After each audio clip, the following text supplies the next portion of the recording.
sunset on the docks in Big LA. Ride the heroes of the highway over their beloved land with the life of our nation in their hands. Super drivers roll across America, 200 million miles every day. One rig, 18 wheels, 40 tons of rolling steel.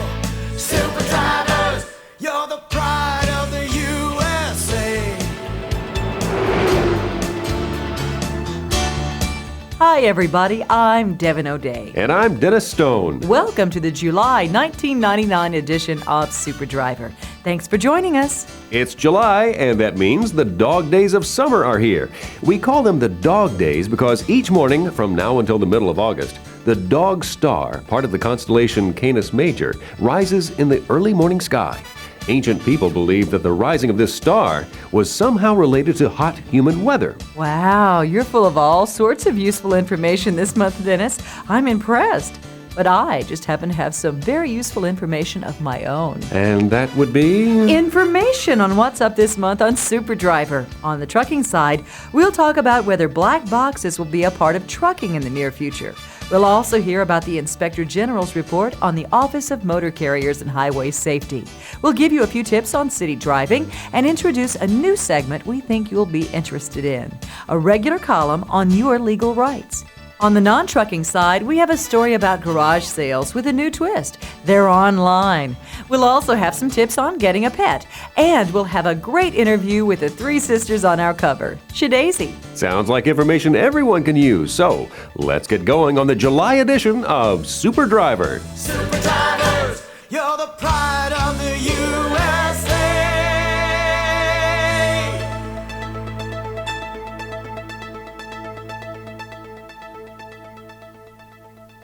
Hi, my name is Don Vogt, President and CEO of Westside. I bought and drove Westside's first truck 25 years ago and have grown this company from the one truck to more than 550 trucks running today. The hardest part of owning a trucking company is buying $100,000 worth of equipment, filling it with $1 million load, then handing the keys over to a perfect stranger and asking him or her to deliver the load safely and on time. We have been very successful because some of these perfect strangers have turned out to be great people who not only delivered the first load on time, but they have continued to work for Westside and delivered thousands of loads safely and on time. They are what makes Westside successful. They are the reason that customers will do business with Westside. And quite frankly, they are the reason I can sleep at night. They are the backbone of the Westside family. I want all of our drivers to feel like they're part of the Westside family. I want all our drivers to be safe, but most importantly, I want all our drivers to be successful and prosper along with the Westside for many years. I know that driving is not an easy job. I understand the challenges that drivers face, not only driving, but from the DOT and from our own customers. That is why I've assumed an active role with the Iowa Motor Truck Association and the Truckload Carriers Association. We are trying to make it easier for drivers to drive with more driver-friendly hours of service. We're trying to make our customers understand your challenges and provide more driver-friendly freight. At Westside, we're constantly seeking more and better freight. But none of this happens overnight, and it only happens because our drivers have a commitment to service. And by service, I mean we get the loads to the customers on time in a safe, professional manner. I thank all of our drivers who have stayed with Westside. I thank all our drivers who have delivered loads on time for Westside. I thank all our drivers who have been accident-free, and I hope all the new drivers listening feel like they're part of the Westside family and stay with us for a very long time. Thank you.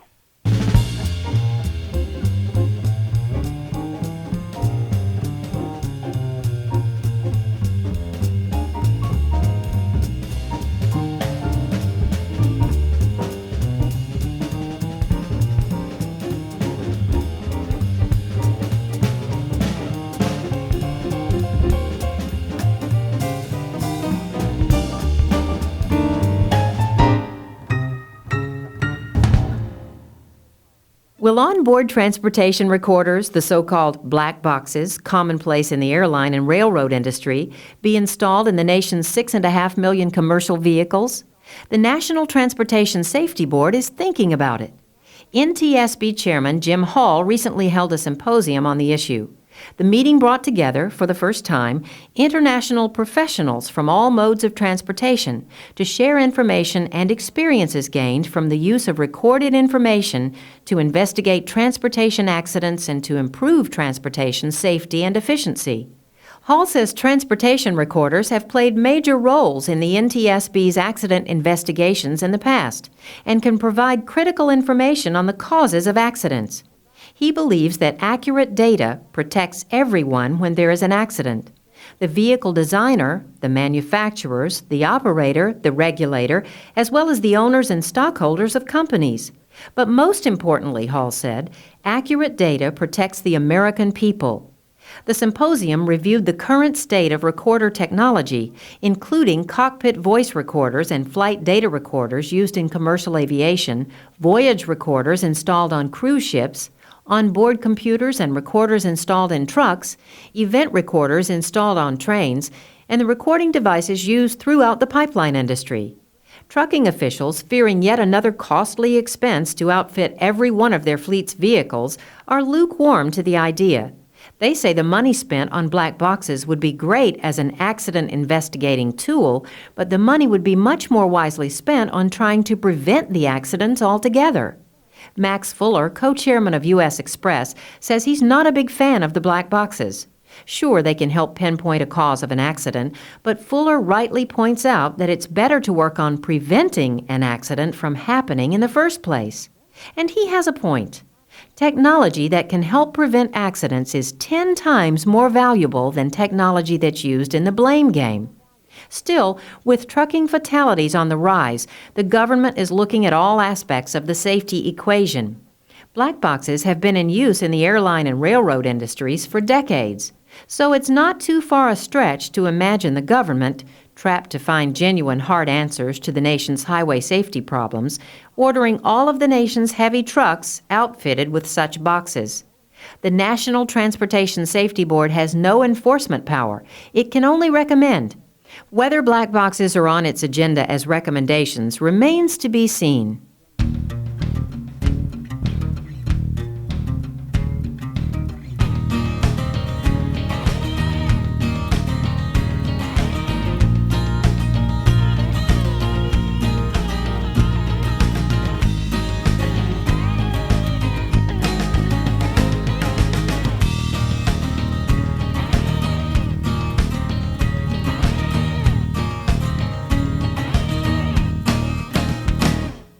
Hey guys, Westside Transport has some exciting news.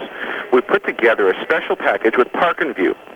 Each driver will receive a phone kit, a phone service, including callbacks in your cab, 60 minutes of long-distance service, unlimited cable TV, which includes 3 HBOs, 2 ESPNs, all the networks, Weather Channel, TNN, TNT, CNN, Arts and Entertainment, and more. Plus, you get a voicemail and wake-up service. Now, the first month is free, except for the long distance. But after 30 days, you get all the same services for $5.77 per week on a payroll deduction basis. So be sure to see either Terry Golson or one of the salespeople at the Cedar Rapids Terminal to sign up today. They should be there on Wednesday every week, so that should help you out. Thanks. Look forward to seeing you guys as part of the team.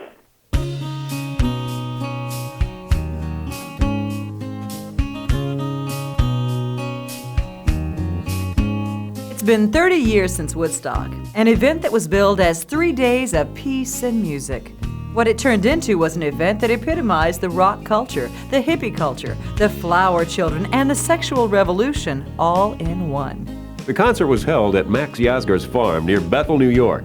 Organizers believed it would attract between 50 and 100,000 people. No one imagined that 500,000 people would show up. There weren't enough toilet facilities, food vendors, or medical services to accommodate the crowd, and traffic into the area was backed up for almost 20 miles. Do you remember who played at the first Woodstock? It was Joan Baez, Jefferson Airplane, John Sebastian, Country Joe and the Fish, Sly and the Family Stone, The Who, The Grateful Dead, Jimi Hendrix, Janis Joplin, Richie Havens, and Crosby, Stills and Nash.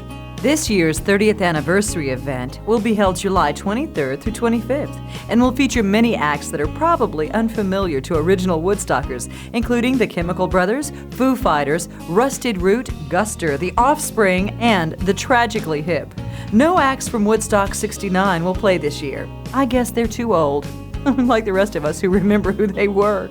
Woodstock 99 will be held in Rome, New York. Instead of 3 days of peace, love, and music, this year's event has been carefully organized. Woodstock 99 will have its own hospital, utilities, sanitation system, on-site camping, parking, transportation, fire services, and communication systems, as well as 5 security substations. In 1969, tickets for Woodstock cost $18. This year, concert goers will have to shell out $150. But according to organizers, the ticket price includes more than just a concert. The event will also have an arts village, a film festival, an experimental theater, concessions village, beer gardens, ecology displays, craft demonstrations, a technology park, and video walls. If you're part of the Don't Trust Anyone Over 30 generation and are interested in reliving your misspent youth, you can obtain tickets to Woodstock 99 through Ticketmaster. It probably won't be the history-making event the first Woodstock was, but it could be quite a show. Tim Whitney at Westside Transportation. Congratulations to the following drivers and owner-operators who were selected as our drivers of the month for the past 3 months. Our March company driver of the month is David Oshogi. Dave lives in Cedar Rapids, Iowa. He's been with Westside since June 2nd of 1986. His fleet manager is Gail Parker. Dave is our city driver. He drives number 1208. Dave's done an excellent job driving over the road. He reached his million-mile plateau and has been a great company representative in his city driving. Our April driver of the month is Christopher Johnson. Chris started with Westside October 30th, 1996. He lives in Riverdale, Georgia. His fleet manager is Dan Mankey, and he drives 8115. Chris is an excellent representative for Westside. When at our customers or terminals, he's always professionally attired, spoken, and mannered. Our May company driver of the month is Stanley Williams. Stan also lives in Cedar Rapids, Iowa, and has been with Westside since June 12, 1991. He's dispatched by Dan Mankey, and he drives tractor 9014. Stanley is a dedicated employee. Many times while he's on vacation in Cedar Rapids, he checks in to see if we need anything done. Our owner-operator of the month for month of March is Doug Hoth. Doug drives L652, lives in Greeley, Colorado, and has been leased on with Westside since October 13th, 1993. He's dispatched by Steve Dicken. Doug quietly and professionally gets the job done for Westside. Our April 1999 owner-operator of the month is Dale White. Dale drives L711, lives in Wellman, Iowa. He's been leased on with Westside since September 1st of 1995, is dispatched by Pat Good. Dale's name has showed up on our list of qualified candidates for this award more times than any other owner-operator. Our May owner-operator of the month is Gideon Yeeman. Gideon drives L404. He lives in Moulton, Alabama. He's dispatched by Rick Carranza, and he's been with us since May 19th, 1995. We seldom hear from Gideon, but when he does call and speak, we listen. Again, congratulations to all the owner-operators and drivers of the month. When you're in Cedar Rapids, please stop into the safety department for a free dinner, your award, a pat on the back, and a well-deserved thank you.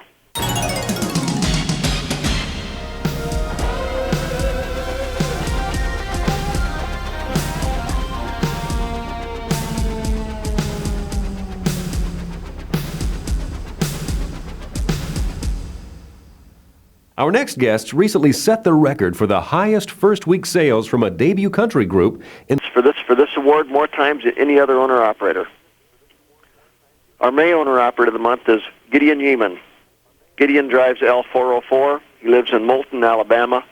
He's dispatched by Rick Carranza, and he's been with us since May 19th, 1995.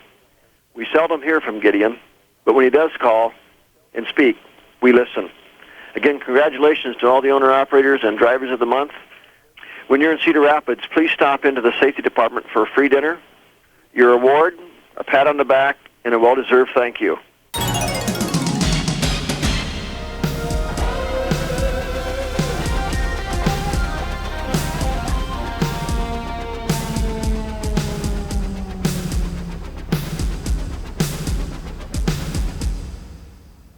Our next guests recently set the record for the highest first-week sales from a debut country group in the history of SoundScan. And their debut album, The Whole Shebang, went straight to the #1 spot on Billboard Magazine Heat Seekers album chart. On top of all that, their first single, Little Goodbyes, is currently racing up the country charts. Although they are very busy, they dropped by the Super Driver Studios for an interview. Here's Kristen, Kelsey, and Cassidy, the three sisters who make up Shadazy.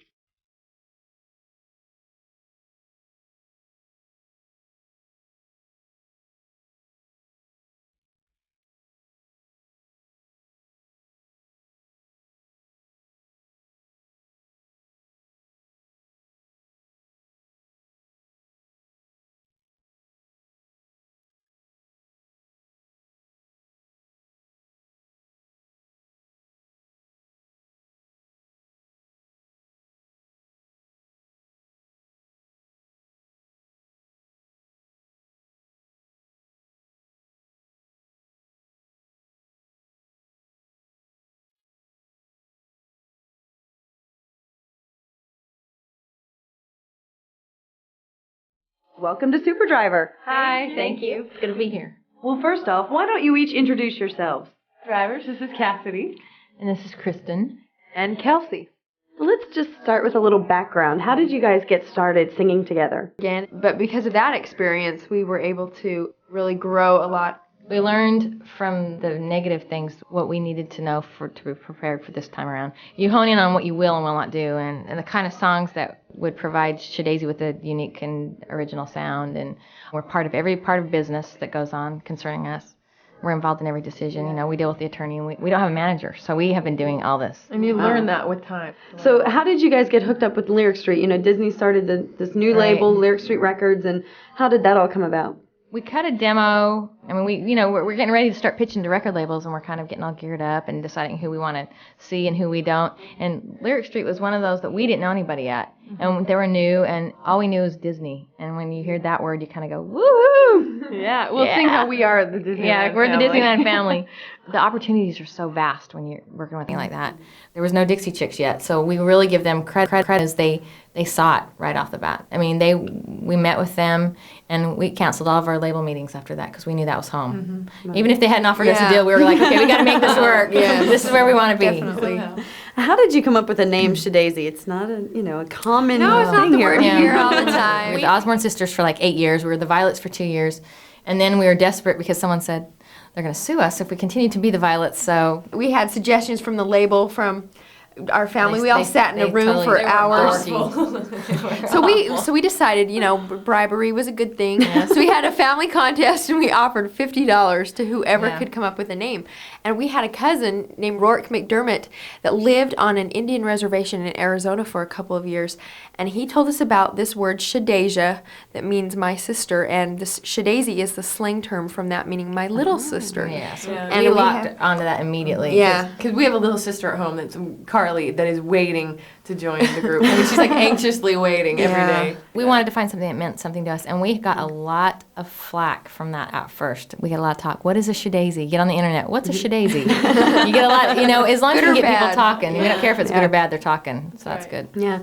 Well, your music doesn't really have that typical country feel. How do you classify yourselves? I mean, do you feel like you definitely are a country group? Are you more of a pop country group? The one common thread through every song and everything that we've done for the past 3 or 4 years, the only thing we have gone by is what can we do to be different? What can we do to be original? And we didn't set out to be pop either, and we didn't set out to be rock, and we didn't set out to be traditional country. We just wanted to be different, and this is kind of how it came out. We feel lifestyle-wise and song-wise, country is where we want to be. I mean, we've been doing this long enough to know. People have tried to take us pop, and we don't want to be there. No. It's not offensive to be saying, labeled pop country. We just don't. We don't look at it like that. It's Shadazy country. We don't know how else to describe it. Your own kind of country. Well, Kristen, you co-wrote on every single song on the album. That's a pretty great feat for your first time out. Do you have a favorite? I'm proud of all of them. I think lyrically I'm really proud of Dancing with Angels and Night to Remember. I really fought hard to get that on the record. As a songwriter, it was fun to step out a little bit, and I get people commenting on that all the time. It's so creepy. It's such a visual. Eerie, yeah. So yeah, and that's the goal as a writer. You want to just tap into all these different emotions and scare people and make them laugh and make them dance and make them cry. And I'm proud of all of them. That's a good feeling. I think everybody would agree with me. Is we don't look back and go, oh, I wish we wouldn't have put that on there. Who are some of your writing influences? All my co-writers, they're friends of mine, But Mike Reed was one of my very, very favorites. I did my first paper in college on Mike Reed when I was going to MTSU. Stephen Sondheim, he lyrically and his rhyming structures and things like that are so interesting. And, I love Sheryl Crow. She's been able to tap into that real, raw, honest song without having to make it sound fluffy and friendly and happy. She tells it like it is, and that's what I love about her. What about musical influences? I think definitely the Judds played a big role. Huge role. Patty Loveless. Yeah, Dolly Parton. She is. The way she's been able to set up her career as a business. She's an entity unto herself, and she's so smart. Of course, the Beatles and the Beach Boys. Brian Wilson. We're talking about genius here, So we didn't realize how much the Beach Boys influenced what we did until later. Pet Sounds was, that's pretty amazing when you look at the time period that came out in. Oh, yeah. But my first country concert was Alabama, and that was I was hooked at that point because it was fun. I had so much fun. It was I didn't think it could be that fun. Well, kind of going back to how you like to do things a little different musically, I noticed that on your album you don't use a lot of the standard Nashville country players. You got a lot of different Variety, folks in there, a lot of variety. LA guys. What was the thinking behind that? Our producer, Dan Huff, made us so involved on the project. He sat down and asked us, who do you want to play on the record? And we were like, we get to choose? That was really cool. Yeah, of course, we wanted him to play on it because he's an incredible guitar player, He's okay. We thought, in order to get the kind of sound that we wanted, we better go a little bit out of the box. You got Sting's drummer Vinnie Colaiuta to play? When Dan asked me who's going to play drums, I said Vinny, and I thought for sure he was going to say, yeah, right. He said, okay, I'll call him. And her husband's a drummer. My husband's a so drummer. Like, he so was I know. there every day when we were cutting, just sitting and, talking to him and wanting to get to know him. Yeah. And, Oh, he's a cool guy. He's so down to earth. And we took Vinny stylistically, and we had to pull back. Yeah. But we thought there would be some sort of a happy medium in there, and we found there it. was. Definitely. There definitely was. Do any of you play instruments? On stage, we don't yeah. really. We tried to incorporate a little bit. I play on a couple of songs on stage, but we do a lot of dancing. Kelsey, we grew up taking piano lessons. Kelsey's a great piano player. And we all play different things, but we focus as a vocal group. Our thing is definitely the harmony. And vocally, it's so complex, and we've got so many things going on, and we spend enough time taking care of that. And we don't claim to be instrumentalists by any Yeah. stretch of the word. We play well enough. Yeah. Well enough to accompany ourselves now and then, but that's not our focus. What's it like working with sisters? I mean, not only are you sisters and related, but now you're business partners. What's that been like? We always said we went going to business with family, and look what we've done. But this is a special kind of Yeah, business. it's a little different. I don't think I'd want it any other way, honestly. I mean, because if you are a group that has been thrown together or put together, chances gonna are last. that It's it's going to hard. be very hard. You're coming from different lifestyles And egos. and we grew up together. We know each other almost better than Right. anybody else. What we will do, what we won't do. So, I mean, when we have to decide on things, they get taken care of very quickly. It's not something that lasts weeks and weeks trying to figure out how we're going to work around everybody. It's pretty easy with us. Thank you guys so much for stopping by and thanks chatting for with having us us. today. We've had a good time. Yes, thanks.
This is Tim Whitney, Westside Director, and for this month I have two important words to present to you.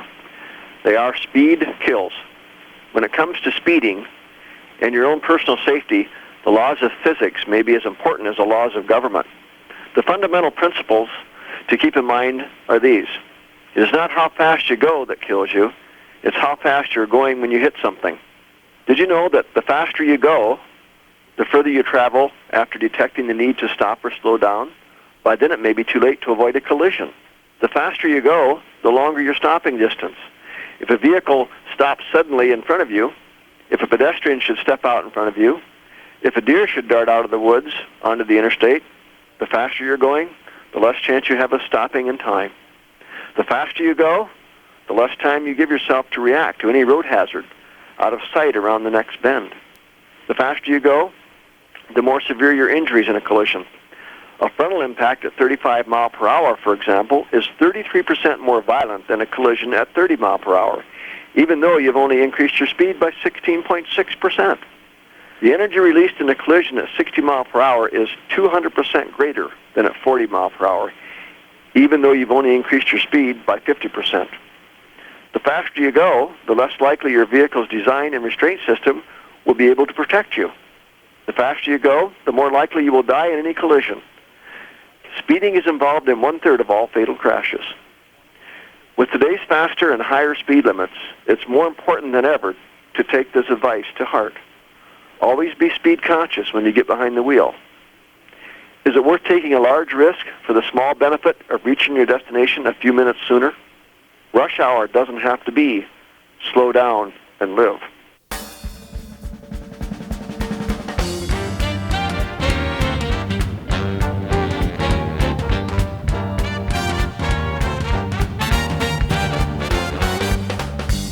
Your favorite waitress keeps your coffee cup filled and makes sure your breakfast, lunch, or dinner is just right.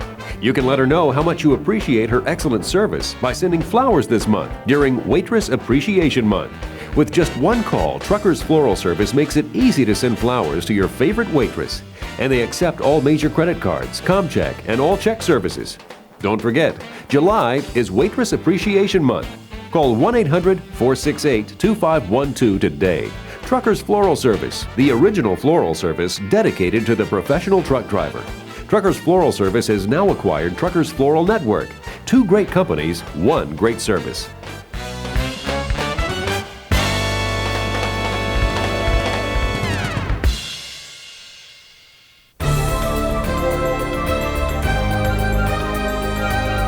More Hot Air from Paul Hot Air Abelson is brought to you by the good folks at Comdata Corporation. Here's Don Reed with more Hot Air. Since we're into warm weather, Paul starts this month's More Hot Air with something for your cooling system. A new line of radiator hoses. FlexiCool hoses from Wiseco come in 1, 2, 3, and 4 foot lengths with diameters from 1 1/4 to 2 inches. Paul says these hoses are unique because they're made from grade 304 stainless steel, can bend to almost any configuration, and are guaranteed for the life of your truck. You can increase cooling system durability with the satin finish hose, or add engine compartment sparkle with the chrome finish. If you're interested in more information, Wiseco's telephone number is on our inside cover.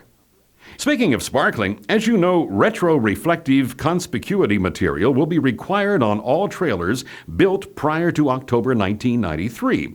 With a few exceptions for specialty trailers, conspicuity tape, which is commonly used on new trailers, may not apply properly to the surfaces of older trailers. Paul says that there may be an answer.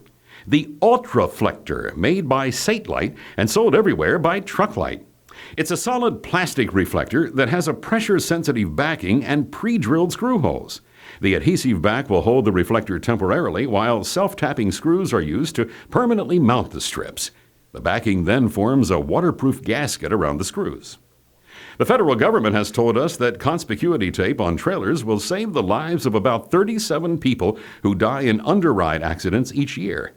If conspicuity tape reduces the number of deaths, Paul wonders why the DOT is ignoring the 150 people a year that die when they run into the sides of trains at unmarked rural grade crossings. Maybe we should write our representatives or petition the DOT to require conspicuity tape or reflectors on the sides of every rail car. Continuing, Paul says he's been testing several products so he can give you his first-hand impressions. There are two that he especially likes, the line of MicroTalk personal radios from Cobra and the extended driving time or EDT seat cushion from Rojo. According to Paul, the two Cobra MicroTalk 3 models he and his associate tested worked beautifully.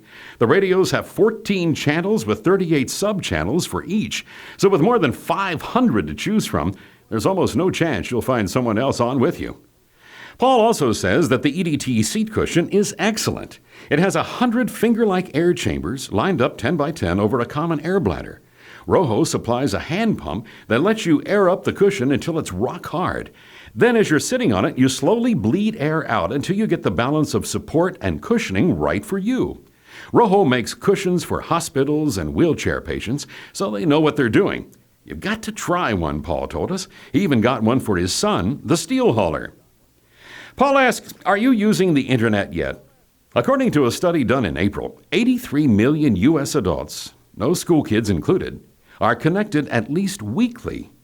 If you use it, you probably know you can get the latest trucking news, browse industry magazines, get truck and component specifications, and download complete repair and maintenance manuals for the exact make and model you own. In fact, there's so much information available, you can solve just about any trucking-related problem on the internet. You've heard Paul mention the Maintenance Council and the recommended practices that council members create. Smart operators use their RPs to improve their maintenance practices and to use standardized procedures at the first sign of any trouble. Paul writes that among TMC's latest contributions are RP 132 on battery charging and testing, RP 139 on battery selection criteria, RP 638 on heavy-duty clutch maintenance guidelines, and one that Hot Air helped write himself, RP 425, which offers guidelines for mirror positioning and aiming. TMC fleet members get a 2-volume set of recommended practices with their membership, but non-members or suppliers can purchase copies as well. If you're interested in any recommended practices, call the Maintenance Council. And Paul says researchers may have found a way to make any product more durable and reliable. How? By chilling parts down to 300 degrees below zero. By using preset time and temperature cycles, scientists have been able to double the life of many products. Brake pads have exhibited as much as a 5-fold increase in useful life. The extreme cold alters molecular structure throughout the piece, not just on the surfaces. The process also improves thermal conductivity. Paul adds one word of caution. The process is best left to professionals, so don't try this at home. And that's it for this month's More Hot Air. I'm Don Reed.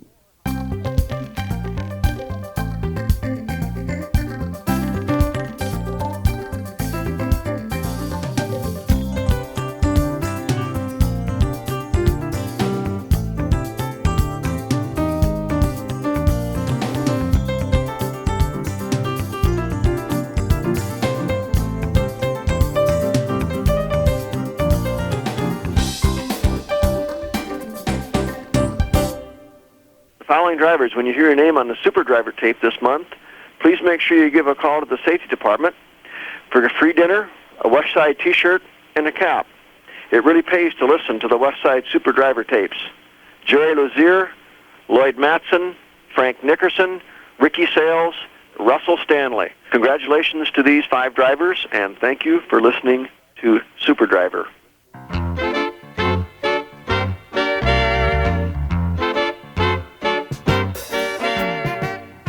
Cautiously piloting his tractor trailer along sunny 2-lane 2nd Avenue at the posted speed limit of 35 miles an hour, and while intermittently burping from the huge morale-boosting helping of Kid Fletcher's awesomely hot 2-gun chili he had wolfed down at Tommy's Texas Diner, John Doe was reflecting on a Channel 19 revelation recently provided by Billy Bob Goldfarb, a westbound Devils driver.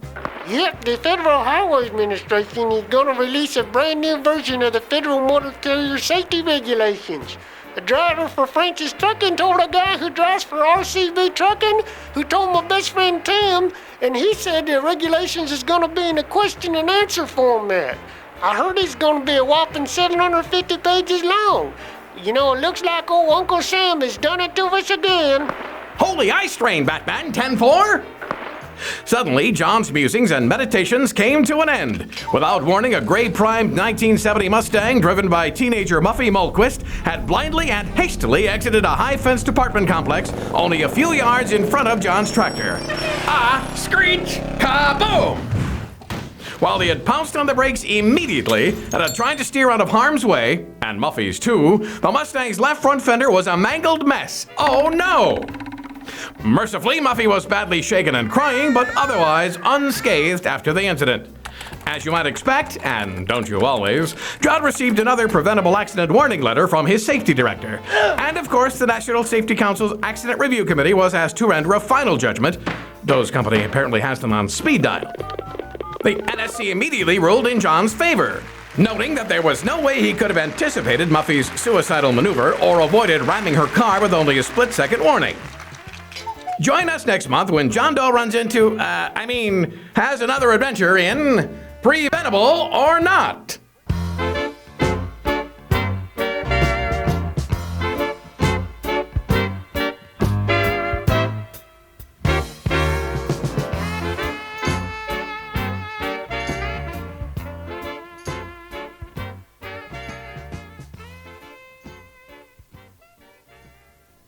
Westside's mission in the transportation industry is to safely and on a timely basis transport our customers' freight, making sure it's delivered in the same condition in which we picked it up. Sounds simple. As you know, it's never as simple as it sounds. If we fail to take appropriate measures, we can and do end up with overage, shortages, and damages of our customers' cargo. Any exception creates lost time and revenue for both you, our driver, and Westside. It can cause dangerous situations, and in all cases, it causes hassles. By following a few guidelines, these issues can be minimized. Always check your trailer for leaks or damages prior to loading. Many claims can be avoided by making repairs to the trailer before loading. Watch the shipper load your trailer. If you're allowed on the dock, please protect yourself on Westside by being there, watching and counting. Use your expertise and knowledge observing proper loading patterns like stair-stepping, blocking the loads, etc. Some shippers may not allow you to be present on the dock. If they don't, please comply. Just state the fact on your bill of lading. If you see the shipper putting damaged product on your trailer, call it to the attention of the loading person. If the damaged product is not replaced, note it on the bills and contact the OS&D department prior to signing the bills. Never load any damaged or leaking containers of hazardous material on a Westside trailer. If the shipper loads and counts the product on your trailer, be sure to mark the bills Shipper Load and Count, SL and C. If you're not allowed to watch the loading, or if it's a preloaded trailer, it's obviously SL and C, but mark the bills anyway, SL and C.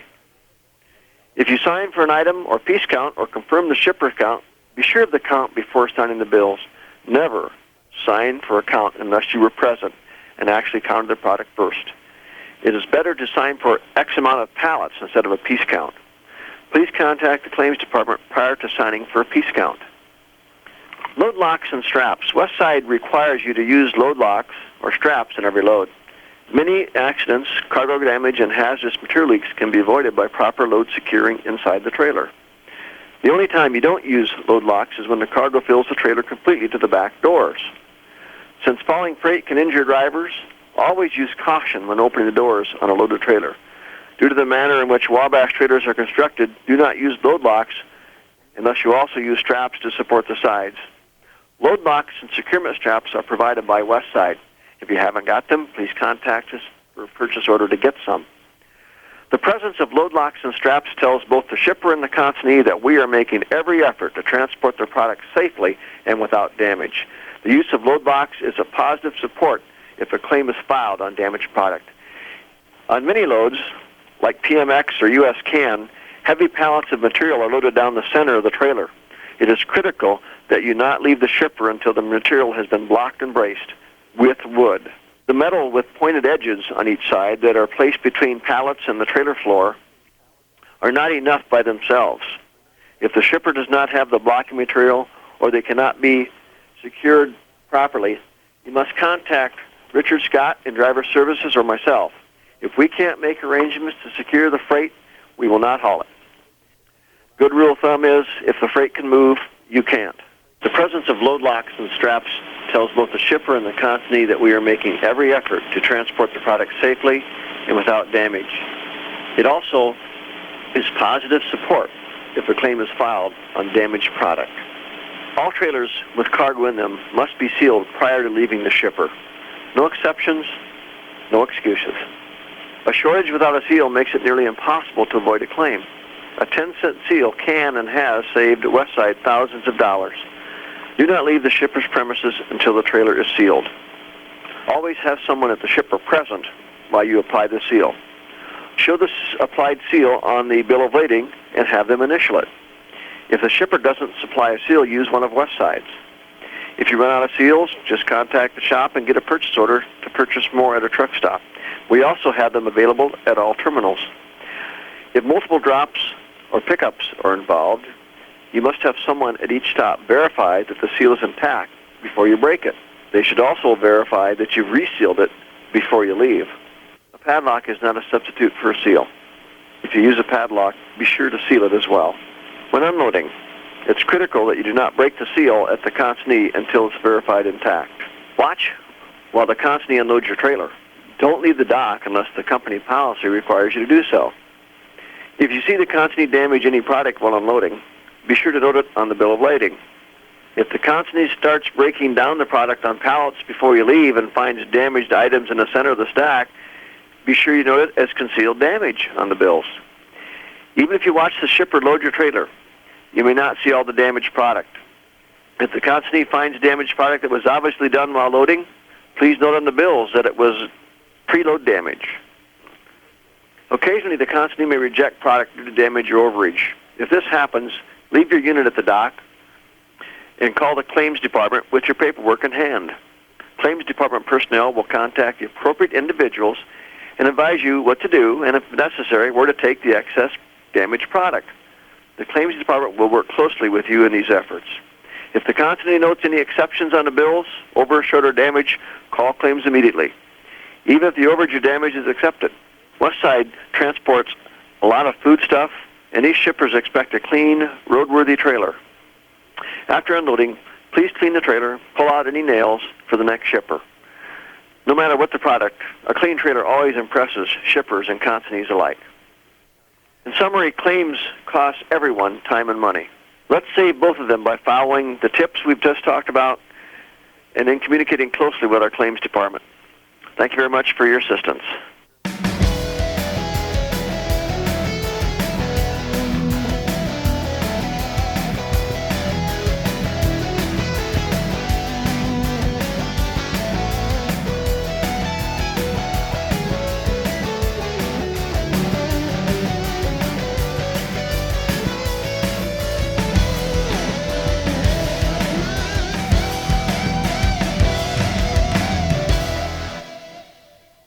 Side 1 is all wrapped up. Do you want to hear more? Then you'll have to flip the tape. Side 1 is done.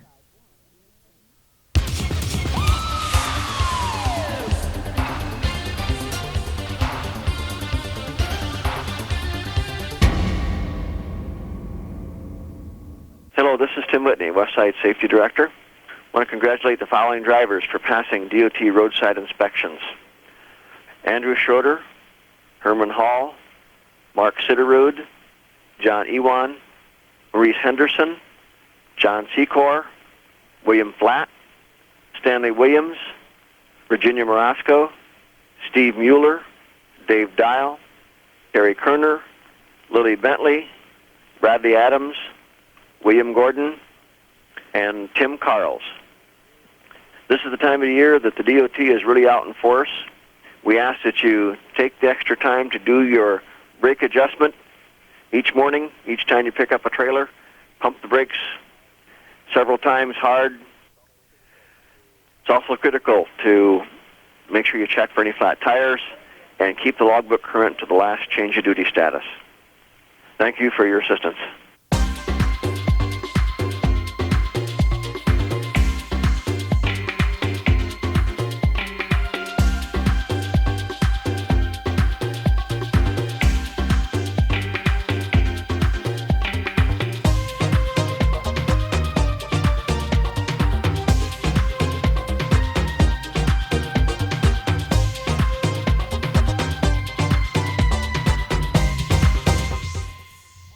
This month, Audio Adventures recommends 2 titles that are both New York Times bestsellers. And you can guess why they are bestsellers, too, when I tell you the names of the authors, Stephen King and Mary Higgins Clark. Neither King nor Clark are strangers to the bestsellers list. Stephen King's newest contribution, The Girl Who Loved Tom Gordon, is a horror story, of course. Hey, it's Stephen King. The story begins as Tricia, her mom and brother, are hiking the main New Hampshire branch of the Appalachian Trail. When Tricia wanders off to escape her mother and brother's constant bickering, then tries to catch up by attempting a shortcut through the woods, she strays deeper into a wilderness full of peril and terror, especially when night falls. Tricia has only her wits for navigation, only her ingenuity as a defense against the elements, and only her courage and faith to withstand her mounting fear. For solace, she tunes her Walkman to a broadcast of a Boston Red Sox game and the gritty performances of her hero, number 36, relief pitcher Tom Gordon.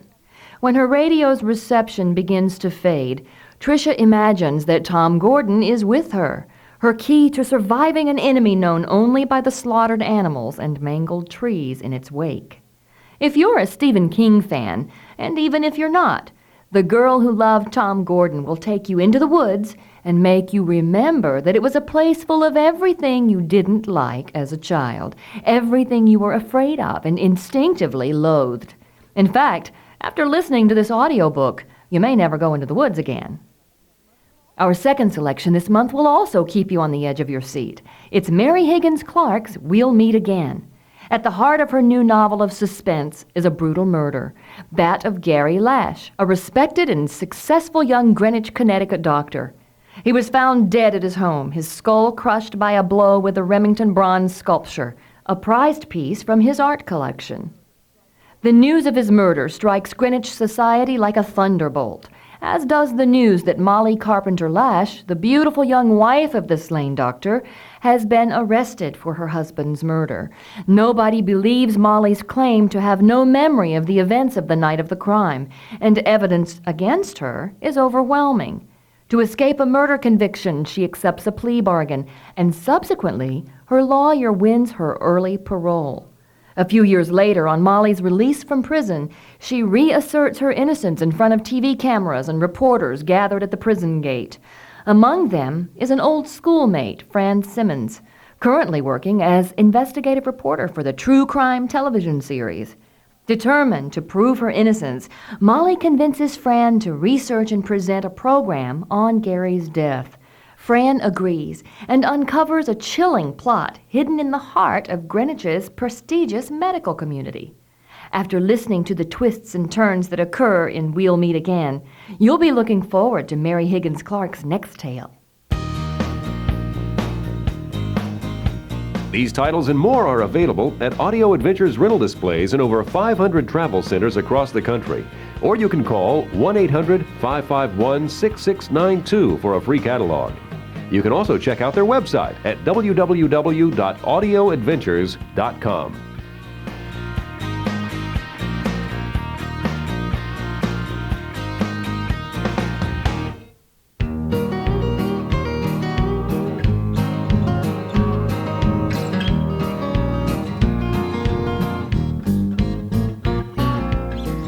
Well, hello all you good super drivers out there. How you doing? This is Dan Baker down in Bulverde, and I sure hope you're having a good summer. Hey, that sounds kind of funny. It's already summertime. It's already July. You know what I wanted to talk about this time? comes out of several conversations I've had with drivers lately. Drivers who had something in their old brain they just couldn't let go of. One old driver was talking to me about he's had a running thing going with his wife, and I talked to another driver that just couldn't let go of what had happened between him and his dispatcher. And then there's somebody that can't let go of a traffic problem. And boy, do we all know that feeling. Out there stuck up in the truck, alone with time on your hands. And it's so easy to let something that's really little get really big, isn't it? Really big and ugly and overwhelming and confusing. It's like I say to my dispatchers all the time, in trucking today, we don't really have big problems. We have a lot of little problems that get big, and they get big in the climate inside of the cab of that truck where you got all that time alone. You know, it just kind of brings up what I remember preaching about when I was a preacher, that little scripture that talks about, I'm not preaching at you, I promise, but that little scripture that talks about resist not evil. What do you think Jesus meant when he said resist not evil? Well, let me tell you what he meant. He meant when anything little gets in your mind and you stick it up there and you start pushing against it and you start making a thing out of it, pretty soon it gets bigger. The longer you think about it, the bigger it gets. And the very act of resisting it brings it to your attention, and the more attention you pay to it, the bigger it gets. And pretty soon it starts controlling your thinking. And pretty soon you can't tell the difference between what's real and what's not real in the cab of that truck. And pretty soon, you know, you got your problems driving your truck. You're not driving your truck, your problems are driving your truck. You know, to be able to tell the difference between what's real and what's not real. What's that old Alcoholics Anonymous prayer? God, grant me the serenity to accept the things I cannot change, the courage to change the things I can, and the wisdom to know the difference. You know, most of us spend our whole life worrying about stuff that never happens, how little stuff turns into big stuff out there on the road. Well, you know, the act of resisting something, worrying about it, pushing on it, a jealousy or a sore subject or a tone of voice of a dispatcher or a little spat you have with your wife at the time, it's really little. It doesn't even need any attention paid to it, but somehow in the act of driving that truck alone by yourself out there, it becomes something big and monstrous. And while you're driving down the road today, I just thought it might be a good time to kind of clean out the old brain and go back and be able to look at some of those little bitty things that have gotten big and be able to say, hey, that ain't nothing. That ain't a molehill for a mountain climber like me. That ain't nothing. And kind of see these things for what they are and put them in perspective, because summertime is a time when you can really get angry and get out of sorts, and little things turn into big things, and pretty soon your truck becomes a hazard out there on the road because you're not driving it anymore. Somebody else is. Some other problem, some other worry, some other concern, a jealousy or an anger or a resentment. It gets in your old head and it gets bigger than it really is, and pretty soon it really is big, because the reality is that as you think in your heart, so are you. You know, boy, you got to watch that. Well, just a word of caution, y'all. Love you dearly. Take care out there. I'm thinking about you. This is your old friend Dan Baker down in Bulverde. Bye-bye. Be safe.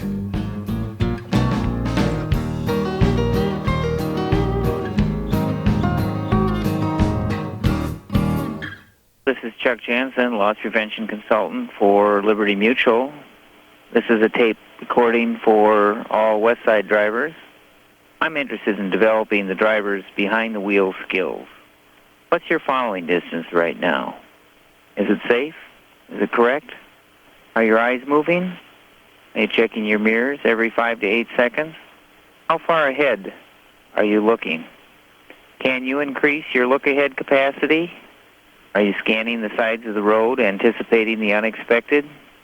Mentally list the potential hazards ahead. What current weather conditions are hazards to you right now? Is it bright? Are you wearing sunglasses? Do not stare at any object longer than 2 seconds. In the city, scan areas around and under parked cars. Look for exhaust, rolling balls, afoot, other hazards. Never pass another vehicle at an intersection on a 2-lane road. Never pass going uphill, or with a no-pass sign in sight, or if visibility is limited, or if you're going to make a right turn soon. Always anticipate. Ask yourself, what if? Signal your intentions every time you change lanes or turn. Can you name all the ways you can communicate your intentions to others? For example, directional signals, hand signals, headlights, brake lights, four-way flashers, vehicle positioning, eye contact, horn, Could you use your horn more effectively as a communication tool with others on the road? You know backing and intersections pose threats to your safe driving record? Are you using signals at least 8 to 10 seconds before you turn? Are you warning drivers behind you of road or driving conditions up ahead? Use your brake lights or flashers.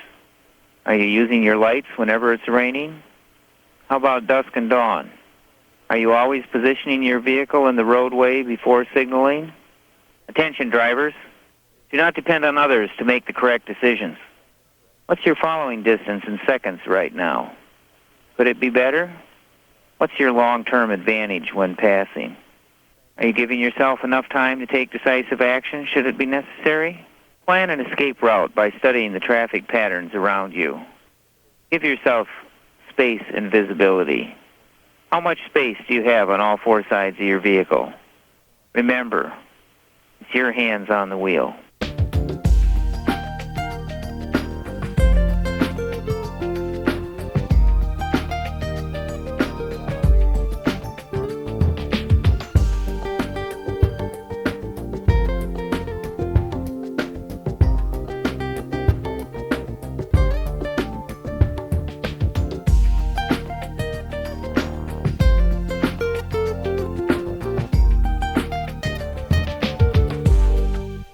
Hi, everybody. This is Tiffany, and I'm very excited about talking to our next two guests, Jim Klepper and Keith Butler from Drivers Legal Plan. They help truck drivers like you by providing legal advice and representation for problems that drivers sometimes encounter while they're out on the road. Jim, Keith, thanks for joining us today. Thank you, Tiffany. Well, first of all, could you tell our listeners a little bit about your business and how you decided to work with truck drivers? Sure, Tiffany. We're lawyers, and we represent drivers on traffic matters in 48 states and Canada. We started doing this in January of '91, and we found that there were really no quality programs run by attorneys that were out there directing their efforts to help professional truckers. So we decided that with a void in the market, we could come along and provide a quality service at a reasonable price and help drivers stay out on the road and protect their livelihood. Now, do you guys offer Drivers Legal Plan to every carrier? And if you don't, how do you determine or decide who you work with? Well, we really don't offer it to every carrier. We're interested in carriers with good safety records. What we've tried to do is put together a program for the driver who can afford it, a low, cheap rate of $2.98. In order to do that, we have to go with the carriers with the better safety records, which in effect means better drivers. Well, Jim, then could you tell us a little bit about how the program works? Well, what we do, Tiffany, is the driver signs up with our program, which is basically a $2.98 per week payroll deduction as a retainer with our program. That allows the driver to hire our firm for a flat fee of $100 on a non-moving violation and a flat fee of $250 on a simple accident. And a simple accident is simply one without loss of human life or limb. Well, Keith, what about an owner-operator or a driver who doesn't work for a carrier that works with your company? Can you help them? Tiffany, we do that every day. In fact, over the last 9 or 10 years that we've been doing this, we've done over 45,000 cases for drivers who were not on the driver's legal plan. So we're able to do that every day. And I would also mention that of those 45,000 cases, the vast, vast majority of them come from referrals from other drivers. So obviously we're satisfying their needs, and they're telling their friends and colleagues that over the road. The way it works is a driver contacts our sister company, Interstate Trucker, at 800-553-6914. With citation in hand, he or she tells us a little bit about what took place out there at the roadside when they were pulled over. We, in turn, get information from them on that and on their personal information. And from that, we're able to quote them a flat attorney's fee. Now, by that, the driver knows going in, if he or she decides to hire us, what the fees will be. If we go to trial and they're convicted or the court imposes a fine or court cost, obviously in every state they would be responsible for that. But as far as the attorney fee, there are no hidden lawyer's fees down the road. So a driver knows going into the case, is it worth X number of dollars to me to fight this ticket. Well, I would guess that most of our listeners would agree. Truck drivers get more than their share of tickets, but the legal system is really confusing. Why should a driver challenge a ticket? Well, as a former judge, I've seen a number of defendants, including a number of professional truck drivers, try to defend themselves. And unfortunately, they were more often than not unsuccessful in doing so. It is a confusing system. It's really even confusing for the attorneys if they were willing to admit it. Well, and an example of that, I guess, would be any number of divorce attorneys in these small towns that truckers drive through who don't know anything about the CDL or DOT or hazmat or any of the other issues that you're faced with out over the road day to day. So as a result, that attorney may be trying to help you out, but unfortunately, unless they know what the laws are not only in the state where the citation was issued, their local hometown there, they also have to know the laws where you, the driver, are from, because that's how the points will ultimately be assessed, is from your home state Department of Motor Vehicles. And as a result, it's important to have the right person doing that. Now, why should a driver challenge a ticket? Because when you pay the ticket, you convict yourself. The state is put to the burden of proving that, in fact, you, the driver, did something wrong. And oftentimes, the trooper is unable to do that. If it's confusing for you, let me assure you it's also confusing for the troopers, the witnesses, and some of the court personnel. And as such, you have a better than even chance of winning that case, regardless of whether you were guilty or not. So we think it's very, very important, maybe more important than at any other time in the history of trucking, that you challenge that. The old days of, driver, pay this ticket and it won't go on your record, we won't report it, are gone. Now, by law, every ticket must be reported back to your home state, so you can't just pay them and hope that it doesn't go on your record. It will go on your record unless you fight it. What do you think truck drivers misunderstand the most when it comes to citations and going to court? Tiffany, probably about going to court, the most confusing thing to start out with would be the language and obviously the regulations and the rules. The language, the law profession has had for hundreds of years, and those words have specific meanings. The regulations and the statutes vary from state to state, obviously, and keep in mind, court rules can vary within the same court by different judges. We've got, in our profession, what we call magic words. If we don't say those magic words at the proper time in a case, we win or we lose based upon those magic words. I guess if there was one thing about the citations that I would tell the drivers or remind them is, as Keith said just a moment ago, a citation is nothing. It's absolutely nothing until it becomes a conviction. At that point, that conviction owns you. Well, guys, thank you so much for the great information. If you don't mind, can you tell us what you'll be talking about next month? Tiffany, I think next month would be a great time to talk about the police and the search, because there's so much new activity in that area going on right now. We'd like to look at the Fourth Amendment and some of the exceptions to a warrantless search on things. Again, I'm open to any suggestion your listeners might have if they want to give you a call, and you can tell us. But if search and seizure works for you, that's one of the main topics we get questioned about all the time.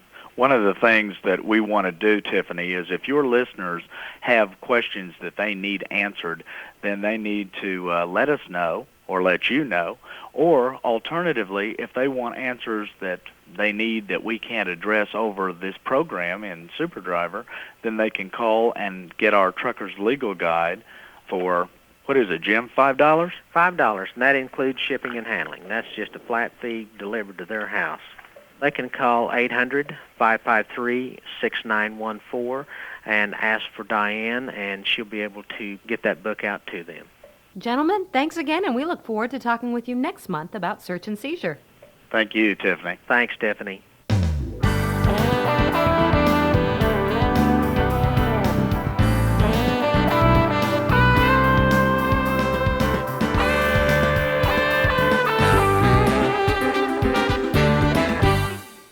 Hello, this is Chuck Jansen again with Liberty Mutual.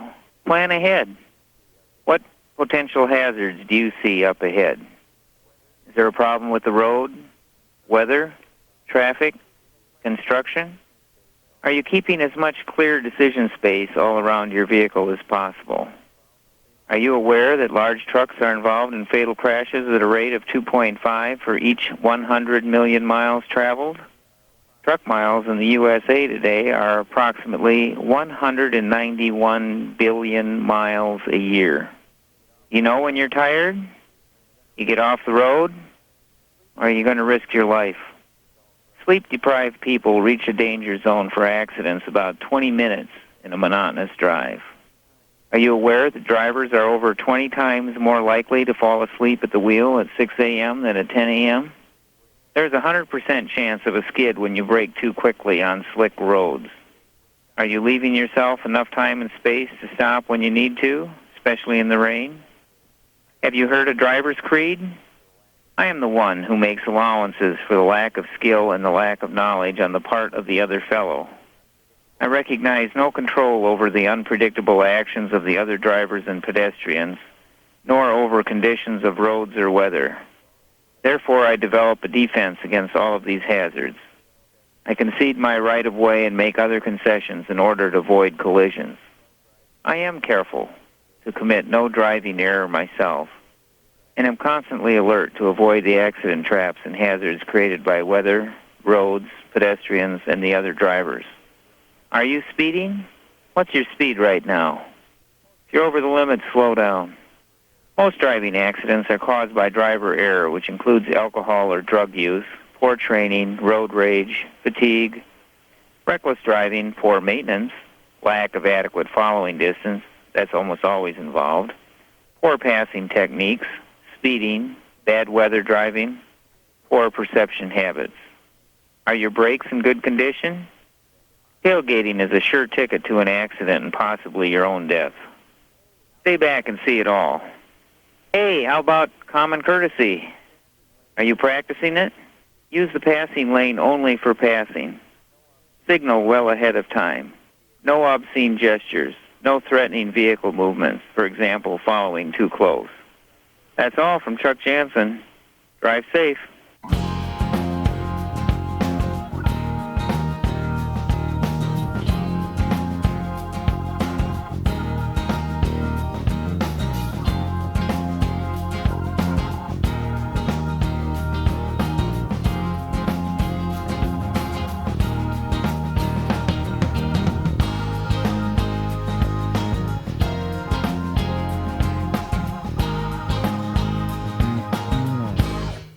We know you probably hear it all the time. Backing is one of the most difficult maneuvers to master as a truck driver. It's tough because you have to judge distance, speed, and the angle of your approach. Combine the level of difficulty with the fact that it's difficult to see toward the rear of your vehicle, and you can understand why backing accidents are rather common. Although most backing accidents are relatively minor in nature, usually resulting in some type of property damage, there's always the possibility of a serious accident involving a pedestrian, dock worker, or even a fellow driver. The good news is that by exercising a little extra caution and common sense, you can avoid being involved in a backing accident. Obviously, the best step to take to avoid backing accidents is to reduce the number of situations where backing is necessary. That means planning ahead to help keep you out of an awkward situation. If you must back, and there will be those situations where there is no other option, get out of your vehicle and carefully examine the area you'll be backing into. Walk around your truck and look for the obvious and not so obvious hazards. Look for vehicles or pedestrians that might get in the way. Poles or other stationary objects can be a problem too. Check for overhead traps like pipes or electrical wires. Is there debris in the dock area? Could it get in your way? The more familiar you are with the area, the easier it will be to complete the maneuver. When possible, find someone to help guide you as you back, but make sure the individual understands what you need them to do and where you want them to stand. Show them exactly what you want to avoid. Demonstrate the hand signals you want to use and what each of the signals mean. Never assume that your guide understands the complexity of the backing maneuver. Don't forget to properly open and secure your trailer doors before you begin to back. Be absolutely sure that the chains and hooks are securely fastened. You don't want the doors to get damaged or ripped off, nor do you want to damage the customer's dock area. By the way, if the trailer doors are bowed out, your cargo may have shifted. There may be thousands of pounds pressed up against the doors. So don't open them. Contact your customer or company. Before beginning the backing maneuver, some drivers do a dress rehearsal in their mind, reviewing exactly what steps they need to take. When you begin to back, do so slowly. The slower speed minimizes the risk and allows you to make corrections. It also gives your guide time to think clearly and communicate with you. Check your mirrors frequently. Keep in mind that it's easy to lean on your left mirror, but ignoring your right mirror is like trying to back with one eye closed. Just before you reach the dock, you may want to stop your vehicle and check the distance between the rear of your trailer and the loading dock. Knowing just how much space you have to work with will help you complete the maneuver. Slowly back toward the dock until you gently contact the dock, then pull out a few inches. Backing is never easy, even for the experienced driver, but following a good routine procedure can help you complete a safe back every time.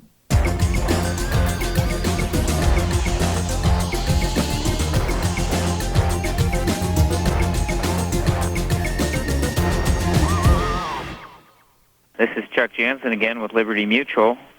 How has your sleep pattern been lately? Are you aware that fatigue kills and injures people every day? The following ideas may help you get more sleep.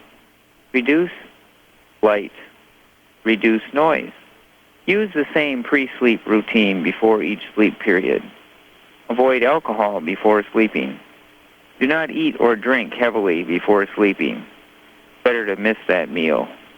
Attempt to have regular sleep periods. Improved physical fitness can reduce fatigue by 20%. And always avoid caffeine before sleep. Primary causes of skidding are excessive brakes and/or acceleration. Sliding wheels want to lead and have less or no braking ability. Front wheel skids cause a lack of steering. ABS helps reduce the likelihood of that happening. Regain rolling traction by getting off the brakes. Stab squeeze braking is the key. Do this in a measured rhythm. Stab braking requires good timing to avoid wheel lockup and lost air pressure. Squeeze braking is similar but requires more skill to accomplish. Squeeze the brake until you feel the brake's about to lock up. Then letting off the brake slightly, squeeze the brake again and repeat the process until the vehicle is stopped. By the way, have you checked your air brakes today? Are you aware that 50% of tractor trailers have at least one brake out of adjustment? 1 out of 4 vehicles have 40% or more of their brakes out of adjustment. Check it and fix it. Do it today. Finally, ask yourself, how can I improve my driving skills today?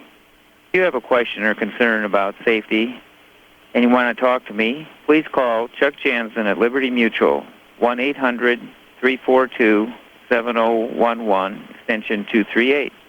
Thanks, and drive safely.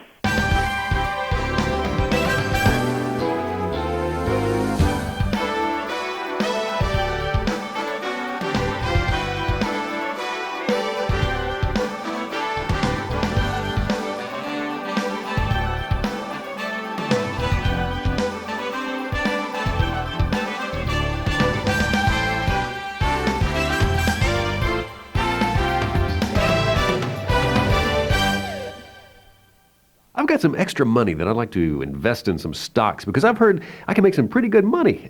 Have you got any hot tips? Yeah, don't put all your eggs into one basket. Stocks have as much of a chance of going up as they do going down. Well, what should I do? Well, mutual funds. Have you looked into those? They're a little easier to understand and the risk is lower.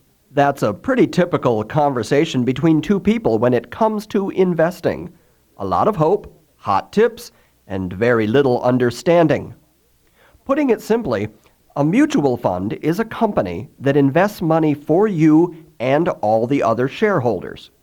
The fund pools your money with hundreds or even thousands of other investors who have the same investment objectives. Then the money manager, who's the woman or man who gets paid to figure out the best place for the money, takes the pool of money and invests it in securities like stocks, bonds, or money markets. Mutual funds are great because they can make money for you in a couple of ways.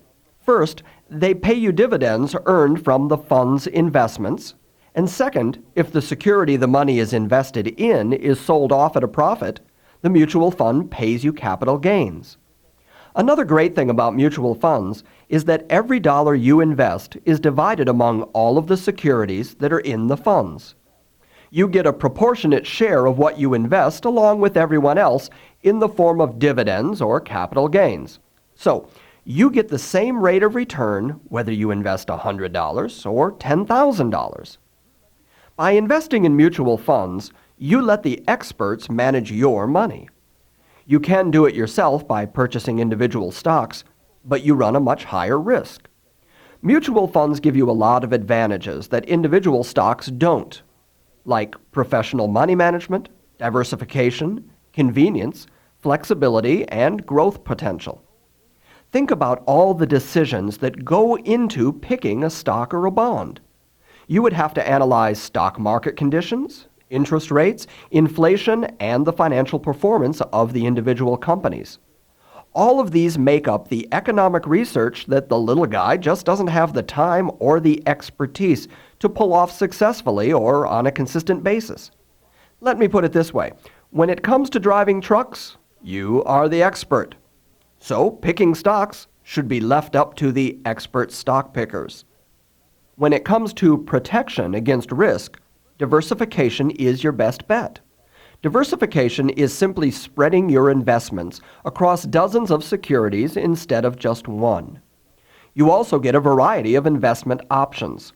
Mutual funds offer you growth, income, or both, and the opportunity to invest in international markets as well as the U.S.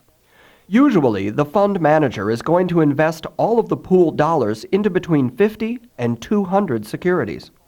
You would have to have a large amount of money to accomplish that same goal if you were investing your own money into individual stocks. Another great advantage of mutual funds is the flexibility, allowing you more control over your investments. Most mutual funds allow you to automatically reinvest your dividends and capital gains into more shares at no extra cost. Over time, the power of compounding can dramatically increase the value of your account. If you're looking for growth with less risk, mutual funds just might be the answer. The possibility of higher long-term returns versus a typical savings account exists with mutual fund investing. Maybe the best reason for mutual funds' growth is their performance record in relation to what individual investors might expect by investing on their own. Over time, growth in mutual fund investments have mirrored the growth in the economy.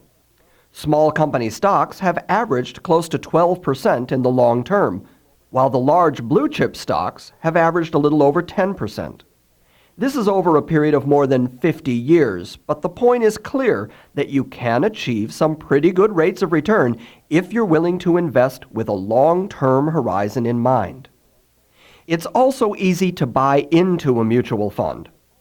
After you have determined your investment goals and discussed with a financial professional which funds might fit your investment objectives, you can get into some families of funds for as little as $25 a month. That's a pretty good incentive to get something started into an investment that has historical performance on its side versus the banks. You also have easy access to your money because mutual funds are pretty liquid. That means you can redeem all or part of your money on any day that the market is open. Of course, you have to remember that mutual fund investing is designed to be for the long term, so your value may be less if you jump in and out of them. Mutual funds can be used inside your simple IRAs, traditional IRAs, 401ks, or SEPs. In addition to the advantages of mutual fund investing, you'll get the added benefit of tax deferral on those dividends and capital gains. You can also use them outside of these accounts for different goals.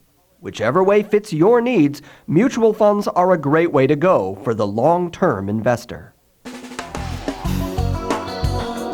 For more information on how you can plan for your retirement, call Brad Bryant at White Line Financial Services, 1-800-251-7752, extension 5191. After 5 p.m. Eastern Time or on weekends, you can reach Brad at 1-800-956-3546.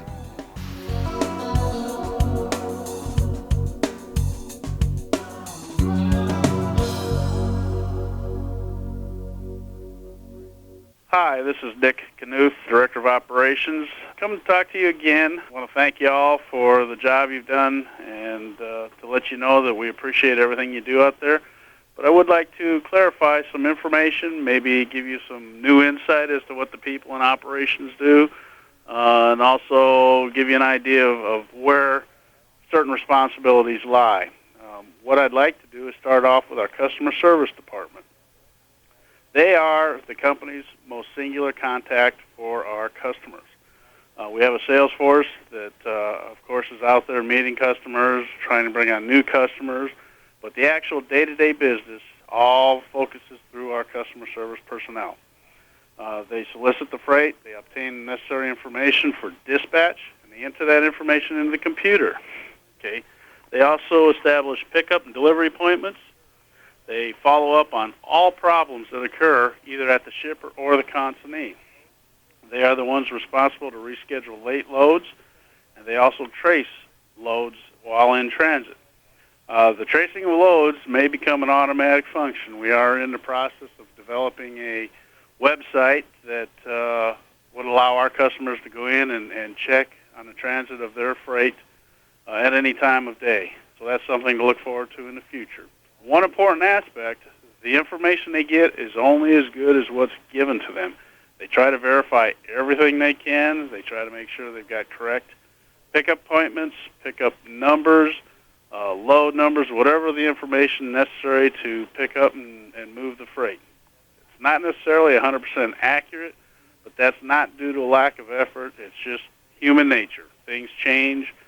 Orders may change for the shipper, so instead of them remembering to tell us of the change, we may end up going in with bad information. Be patient. Give us a call. We're here 24 hours a day.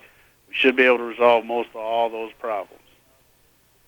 The next position I'd like to talk about is, of course, the one you're most familiar with, and that's the driver managers or dispatchers. They are our singular contact for all our drivers. All drivers' questions about anything should be directed through or to his driver manager first. Along with that information, the driver manager also sends the information for loads through the satellite system to our drivers. They also status check his or her drivers on a daily basis and continuously throughout the day. They are the first to recognize problems with the delivery or transit of our customers' freight. They work with our customer service personnel to resolve problems concerning loading, transit times, or unloading of our customers' freight. One important aspect that they do is manage our drivers' home time. I've put a mandate out to them that, with few exceptions, the driver's next home time is to be established upon returning to work from his current home time. In other words, when you've been off for a couple days and you're calling in to get your first dispatch after you've been off for a while, at that point, we want to establish when you're going to be home at the next date for your home time. We want to start treating those dates just like we treat every other delivery appointment. And our company's goal for delivery appointments is to be 99+% on time. Our driver managers also counsel our drivers on performance issues. They ensure that our drivers are striving to help us as a company reach our established company goals. But one important thing that those dispatchers need to know is each driver's individual capabilities and plan accordingly. Each day before that driver manager leaves, he must know and he must have your plan set up to last you until 7 o'clock the next morning.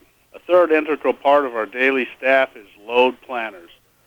Load planners are the ones that coordinate the customer service function and the dispatch function, in that they're the ones that match our customer's freight to our available drivers in an assigned area. They make sure the freight is picked up according to the guidelines established by our customers, as an example, a drop and hook, a set pickup appointment, first come, first serve. They're the ones that make sure those types of load times occur. They work both with, again, the driver manager and the customer service representative to fulfill both our customers' needs and wants and our drivers' needs and wants. Very seldom does the driver's needs and wants coincide with our customers' needs and wants. Well, our load planners are there to help try to match as many of those together as possible. They also try to do this in the most cost-efficient way. They do this by minimizing deadhead miles, out-of-route miles to get a person home. They minimize swaps, so on and so forth. They also coordinate with each other when swaps and relays, etc., are going to occur so that each knows of the impending swap ahead of time. One of the goals they have is to pre-assign available freight as early as possible. This also gives the driver manager opportunity to assess the freight assignment for that driver and make sure it will fit with what he and the driver have planned for the next few days. The last group I'd like to talk about in our staff and operations is our second and third shift personnel. These, of all people in this company, are strictly problem solvers. Their primary duties are to handle any and all problems that occur after your driver manager has left for the day. Their focus is on moving freight. They are here to do everything possible to ensure that the on-time delivery of freight occurs. The reason they do that this is their main function is not because they are incapable of helping you, the driver, resolve a problem, resolve personal problems, whatever the case may be.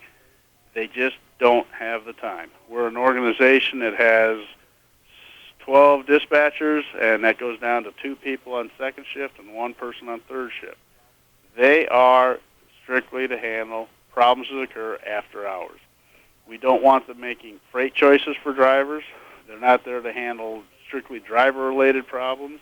They are not authorized to give out advances.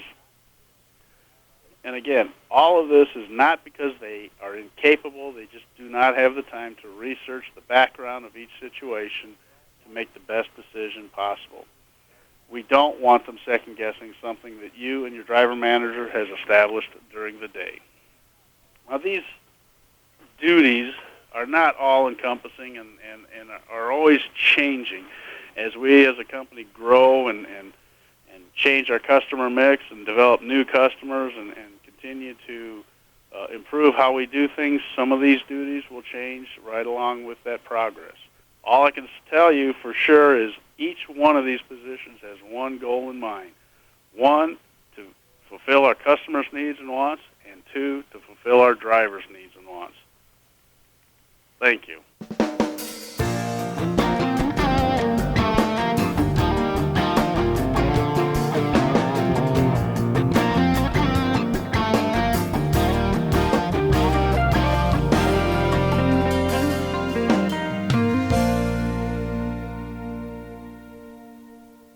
Side 2 is over, so it's up to you to change the tape.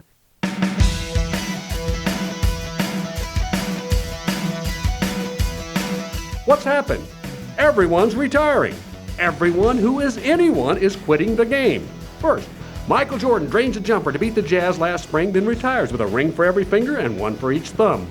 Then the great Gretzky skates for the last time. The media goes bonkers with superlatives. And finally, John Elway decides that he was blitzed 1 time too many and has taken his 2 Super Bowl titles and ridden off into a Rocky Mountain sunset. Jordan, Gretzky, Elway. Now, there are many who say they were the best ever. Were they? Well, I saw them all, and a lot more. So let's talk about that. Hockey first, because I don't know much about hockey. All I've got to say is, if hockey is the toughest sport of them all, with that body checking and gloves dropping and sticks tripping and guys without front teeth, why is the guy who looks like a frippy figure skater called the best ever? So let's go on now to a couple of sports that I know something about. Was Jordan the best ever? Most say yes, pointing to those 6 championships and all that scoring. I'm sorry, I like Jordan. I really like Jordan. In fact, I even liked his Space Jam movie. But Mike finishes 3rd among all the players that I've seen. First place, it's a tie. Wilt Chamberlain and Bill Russell. What a pair. All Wilt ever did was score 100 points in a game, average 25 rebounds for his entire career, lead the Sixers to a title and consideration as the best team ever, plus lead the Lakers to an all-time mark of 33 wins in a row. And oh yes, along the way, Wilt averaged 50 points per game for an entire season, way more than Jordan ever did. I remember, though, it would be like Wilt would always seem to score 46 points against the Celtics, grab 30 rebounds, but somehow it was Russell's team that would win. Russell. Well, he probably did average double figures in blocks per game, but he won almost twice as many championships as Michael Jordan. Let's go back to Wilt and his scoring. Oh, you say players weren't as great back then. Believe me, because there were a lot fewer teams, he was going against great centers every night, like Willis Reed and Nate Thurman and Walt Bellamy and Kareem. And Wilt was simply unstoppable. Now let's go on to football. And what about Elway? What an athlete. But you know what? If he had not won it all these past 2 seasons, no one would ever put him among the best ever. Oh, he was great, wild and unpredictable, a wild stallion of a quarterback, a contrast to the quiet efficiency of Bart Starr and that near surgical brilliance of Joe Montana. But you compare him, there was the great record of Otto Graham, the magic of Johnny Unitas, and the toughness and the winning record of Terry Bradshaw. Now, I saw them all play, well, except for Otto Graham, and my pick for the best ever would be none of the above. That's right. The best quarterback of all time, pro and college, was a dazzling, swashbuckling, trim and talented athlete who set the all-time record as the most efficient passing pro quarterback of his time, but was without a doubt also the finest running quarterback with a dipsy-do shake-and-bake move that was sort of Barry Sanders and Walter Payton combined. Plus, he just did not lose. He refused to lose. No one was ever more competitive. In addition, he gave up the 5 best years of his life to serve his country in the military. My pick as the best quarterback ever, Roger the Dodger Staubach of the Naval Academy, the Pensacola Pickup Team, and the Dallas Cowboys. So, these are my greatest ever picks. I know it's tough to see the great ones retire, and sure, I'll miss Jordan and Elway, but well, I can always see a Gretzky look-alike twirling around in the doubles competition wearing sequins and skating in Holiday on Ice. So I'm Bob Kurtz, sharing ideas, making friends with hockey fans, and being here with you on Super Driver!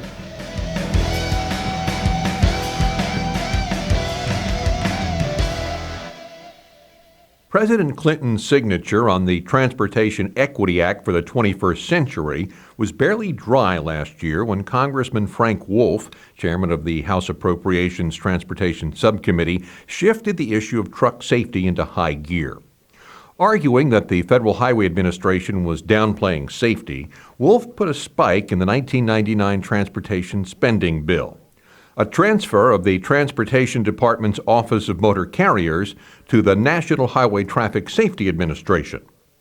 Although House Transportation Committee Chairman Bud Schuster detoured the Wolf Amendment on a parliamentary maneuver, Congress had turned the high beams on truck safety.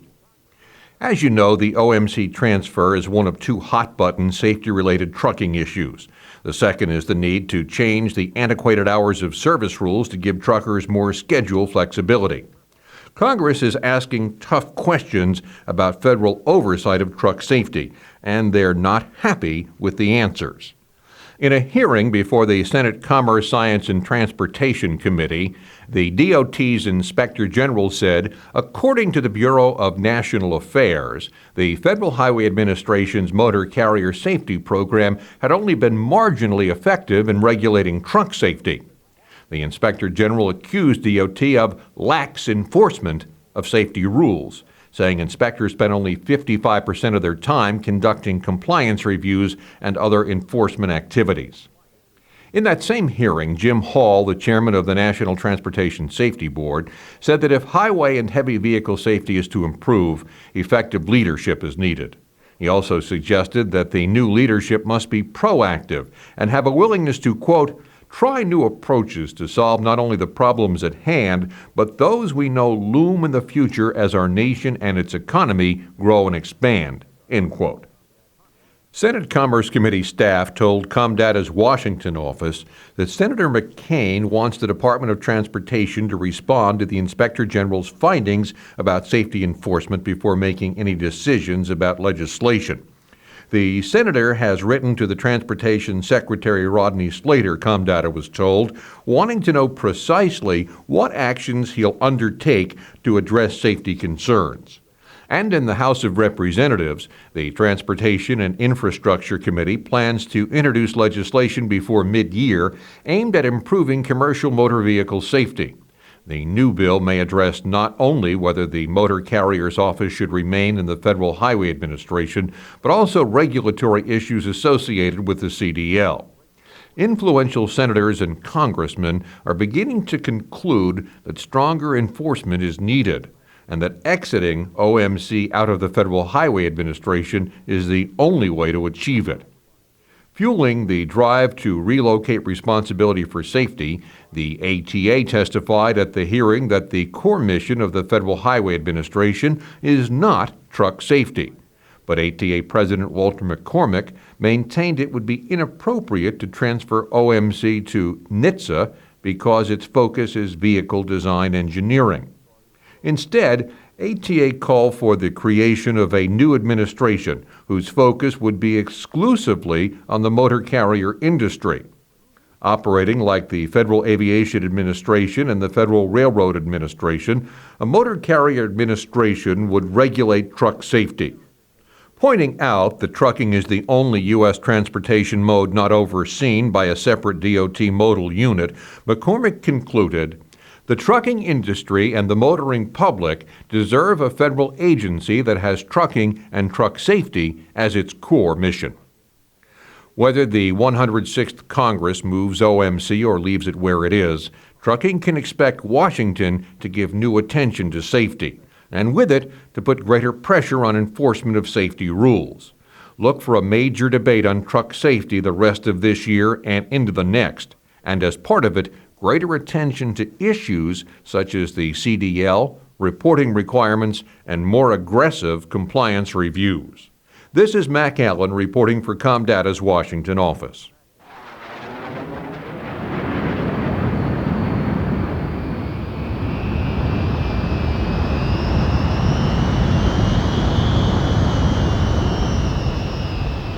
Years ago this month, on July 16, 1969, the crew of Apollo 11, Commander Neil Armstrong, Command Module Pilot Michael Collins, and Lunar Module Pilot Edwin Aldrin Jr. were on their way to the moon.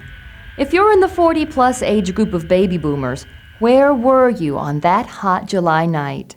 Probably the same place just about everybody else was, sitting in front of the television, eyes glued to the grainy gray and white pictures on the screen, waiting for that big moment and praying that everything would go as planned. The excitement began 4 days earlier when Apollo 11 blasted off from Pad 39A at Kennedy Space Center in Florida. The spacecraft made just 2 orbits of the Earth before the thrusters fired, and the astronauts began their 4-day, 250,000-mile trip to the moon. It was the longest 4 days we had ever experienced as a nation. When the spacecraft finally entered lunar orbit on July 20th, it took hours before Armstrong and Aldrin were finally prepared for their journey to the surface of the moon. Collins remained in the spacecraft as pilot. Finally, just before 2 p.m., the lunar module, named Eagle, separated from the command module and moved slowly to the surface of the moon. After about 2 hours, they landed, but it was more than 6 hours later before they would actually set foot on the moon. Just before 11 p.m. Eastern Standard Time, Armstrong opened the hatch and unloaded some camera equipment that would allow all of us here on Earth to watch what happened next. As he slowly climbed down the ladder and placed his feet on the surface of the moon, he said those famous words that probably everyone watching instantly memorized. "That's one small step for man, one giant leap for mankind." About 10 minutes later, Aldrin joined Armstrong on the moon. The astronauts were only scheduled to spend a short time on the surface, so they set up a number of experiments and began collecting samples of the surface. They also left a flag and a plaque on the moon that read, Here, men from planet Earth first set foot upon the moon, July 1969 AD. We came in peace for all mankind.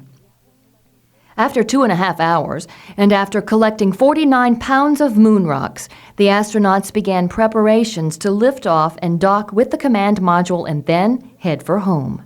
4 days later, on July 24th, they splashed down in the Pacific Ocean near Hawaii. NASA was concerned that the astronauts had been contaminated by unknown lunar organisms. So Collins, Armstrong, and Aldrin donned special biological isolation suits before being rescued. They were placed in quarantine for 3 weeks. On that historical night in 1969, the world celebrated that man had walked on the moon. I was amazed by what I had witnessed, but I was disappointed too.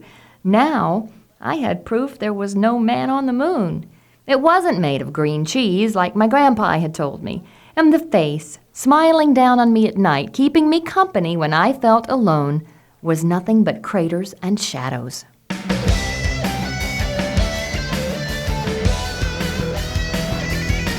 A few years ago, a driver we know was able to find time to attend an SAE meeting with our technical writer, Paul Abelson. This driver is a pretty sharp guy, and he follows truck technology closely. But his first exposure to SAE was a disaster. He was bored to tears as he sat listening to a group of engineers representing all of the major truck builders and some significant component suppliers debate test procedures in the most minute detail.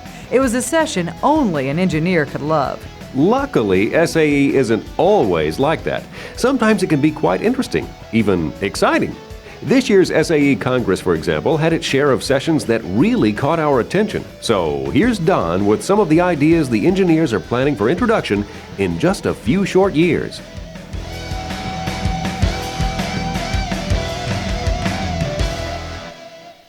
At the top of the list are advances made in brakes and braking technology.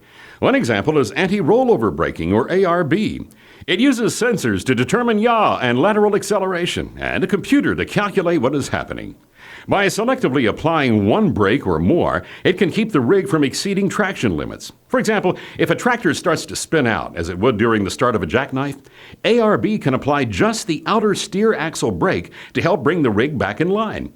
All this is done in microseconds before a driver would begin to sense it. Another system incorporates strain gauges in the suspension coupled to motion sensors in the tractor and trailer. A new gauge called a Rollover Stability Advisor shows electronically how much lateral acceleration, or G-force, a vehicle is experiencing. It'll also measure load placement and suspension, deflection, and display the critical G-force where wheels will start to lift, indicated by a red line on each side of the gauge. The RSA has two graphics of trailers with two wheels off the pavement, one tilting right, the other left. The appropriate one will flash as limits are approached. This will really benefit doubles and triples drivers who have no feel for what their last trailer is doing. Speaking of doubles and triples, there's a new sensing and braking technology called rearward amplification suppression, or RAMS, that can help these drivers out. The system uses EBS and selective single brake actuation to give doubles or triples the ability to swerve to avoid an object successfully. Can't you picture it? A wiggle wagon with its wiggle removed. Another control device discussed at the SAE is called a runoff road countermeasure. According to research presented in Washington last fall, even well-controlled trucks deviate from their lanes about 25 times an hour. No trucker would accept an out-of-lane warning every 2 minutes, so engineers are working to develop lane-sensing steering aids to help guide the rig in its lane. The driver feels as if he or she were traveling along a rutted road, with the ruts right where the tractor should be tracking. There's just a bit more resistance to overcome to change lanes or make turns. The truck senses its position using radar, sonar, or laser detection to identify lane markers and road edges. One of the most fascinating safety devices was a threat detection and collision warning system that uses radar to locate other vehicles within 1,200 feet. Using computer technology similar to that used in military vehicles and aircraft, it computes the trajectory of all moving vehicles and determines if any two or more might wind up occupying the same space at the same time. It will warn you even if your vehicle will not be involved in the collision, since any such accident could have secondary effects. Of course, some of the research presented at the SAE had much less of an impact, pardon the pun, on the attendees. A paper was presented exploring the effects of speed and aerodynamics on windshield washer spray patterns. Hopefully, it will help improve visibility somewhere down the line, but we'll probably need a follow-up study on wiper blades first. The developments in lighting were discussed as well. Gone are the days when the only headlights available were round sealed beams.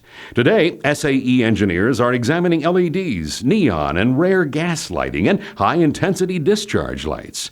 One of the more interesting developments is a line lamp. About 1.25 inches high and 12 inches long, it uses a central light source and fiber optics to deliver broad, even lighting far superior to anything now available. Another lighting development, still only in its theoretical stage in a computer, is the light-bending headlight. The idea is to vary light and reflectors to provide side lighting proportional to turn angles, literally letting you see around corners. There was also a product show at the SAE Congress.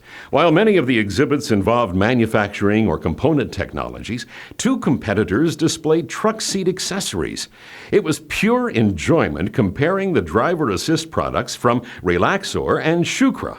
Shukra manufactures a roller massage lumbar support system that can fit inside any truck seat. The rollers move in and out and up and down. Intensity and cycle time can be varied to keep circulation flowing and avoid back pain. Relaxor uses multiple vibrating motors to accomplish similar goals. It also has the ability to use its motors to create very annoying and attention-getting sensations that can be used as fatigue warnings. Such tactile alerts can help drivers overcome the information overload of buzzers, lights, and gauges. Well, those are the highlights from the SAE Congress. Pretty interesting stuff, isn't it? We can't wait to drive some of this when it comes to market. It's too bad our friend wasn't at the show. With all the new technologies that have the potential to improve trucking, especially driver safety and convenience, our friend wouldn't have been bored at all. He would have had a completely different view of what happens at SAE.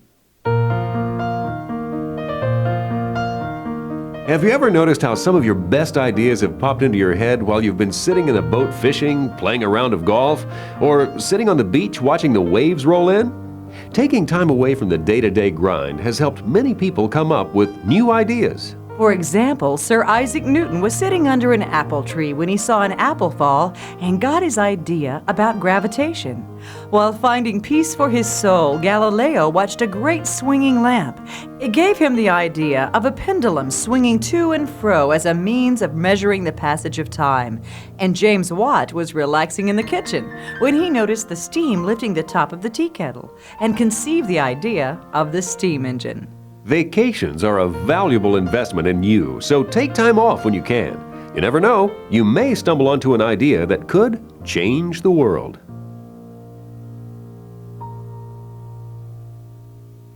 Some bands play the blues. Some bands live the blues. But this month, Tiffany talked to a band that defines the blues. After 30 years, they're still going strong with their latest CD, There Goes the Neighborhood. Here's Tiffany with 3 members of the hardest working blues band on the road, Room Full of Blues.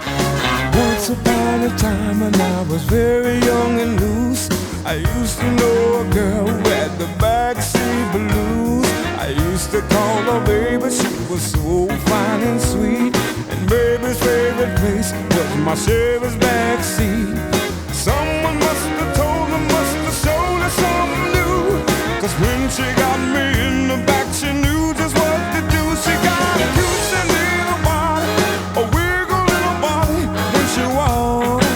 Yeah. Oh, when everybody's watching, checking on her top to bottom when she walked. Oh, when baby was ashamed when she got along with me. How I always think about her when I'm riding in the backseat. Backseat blues every time I think of you and the things we used to do. Riding in your backseat, backseat blues every time I think of you and the things we used to do. That's where I had fun with you. Please welcome Chris Vachon, Mac Odom, and John Wolf of Roomful of Blues. Hey guys, if you don't mind, let's give everyone out there a quick hello so they can put a name with your voice and tell us what you play in the band. Hi, Tiffany. This is Chris Vachon from Roomful of Blues, and I am the guitarist. And I'm John Wolf. I play trombone and bass trombone, and I drive the bus. How you doing there, Tiffany? This is Mac Odom, and I'm the lead vocalist for Roomful of Blues. Can you tell us a little bit of Roomful of Blues history and kind of bring us up to date? Well, I've been in the band for 9 years. The band's been going for 30 years. Actually, Rich Latai, the tenor player, and Bob Enos would be in even longer than me. We've had this lineup, now the new lineup, for about a year and a half. We made a record about a year ago called There Goes the Neighborhood. That's been accepted well, and we're doing good. Well, how would you guys describe your sound? Well, of course, the band's reputation was established playing jump blues and swing, and has branched out to add to that sound. Chris, what would you describe it as? Blues rock? We still do the swing stuff. We still do some jump stuff, but we've also incorporated all different types of blues, and we try to cover it all. And that's kind of what we're into, because we don't like to stay on one thing for too long.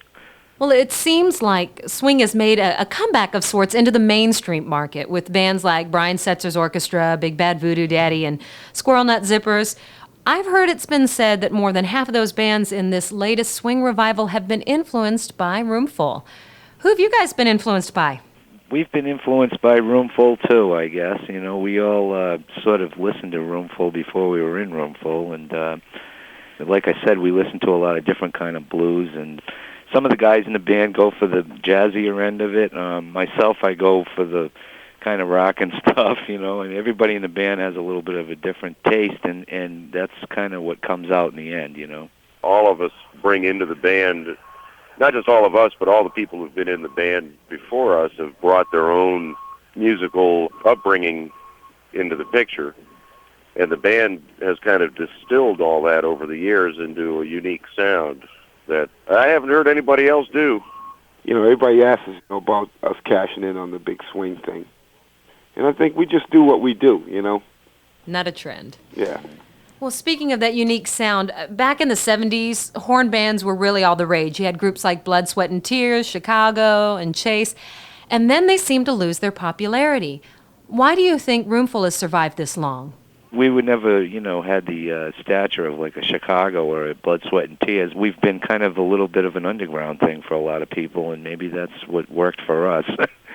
I think one of the things that's set Roomful apart pretty consistently from a lot of these other horn bands is a lot of the horn bands that attained a lot of popularity depended primarily on an ensemble sound. Soloists were not a major feature of most of those bands, at least for a lot of their careers. Whereas Roomful has always had players, every player in Roomful has always been not only a good ensemble player, but a good soloist. And I think that's added some spice to it that's not heard in a lot of bands. Well, you guys are an 8-piece band. How on earth do you write a song with that many people? What happens usually is somebody will come up with, will demo their idea or something like that and bring it into the band, and then we sort of work on it from there. You know, the horn guys will do horn parts, and we try to make it have some kind of sense to it where there's not a lot of chaos going on, because obviously there's a lot of guys. And it sounds like, too, though, that you guys have such a respect for each other and what Absolutely. you play. Yeah, that there's a place where you guys can kind of play off of each other, but also step back enough to go, hey, no, he knows what he's doing. Everybody has their area. You don't build a house by yourself.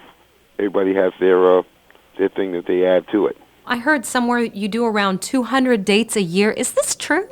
I think it's more than that. Yeah. We have to keep everybody fed, and we have to keep moving. It's always been that way with Roomful. We do this because we love to do it, and, you know, if that's what it takes, then we're out there doing it.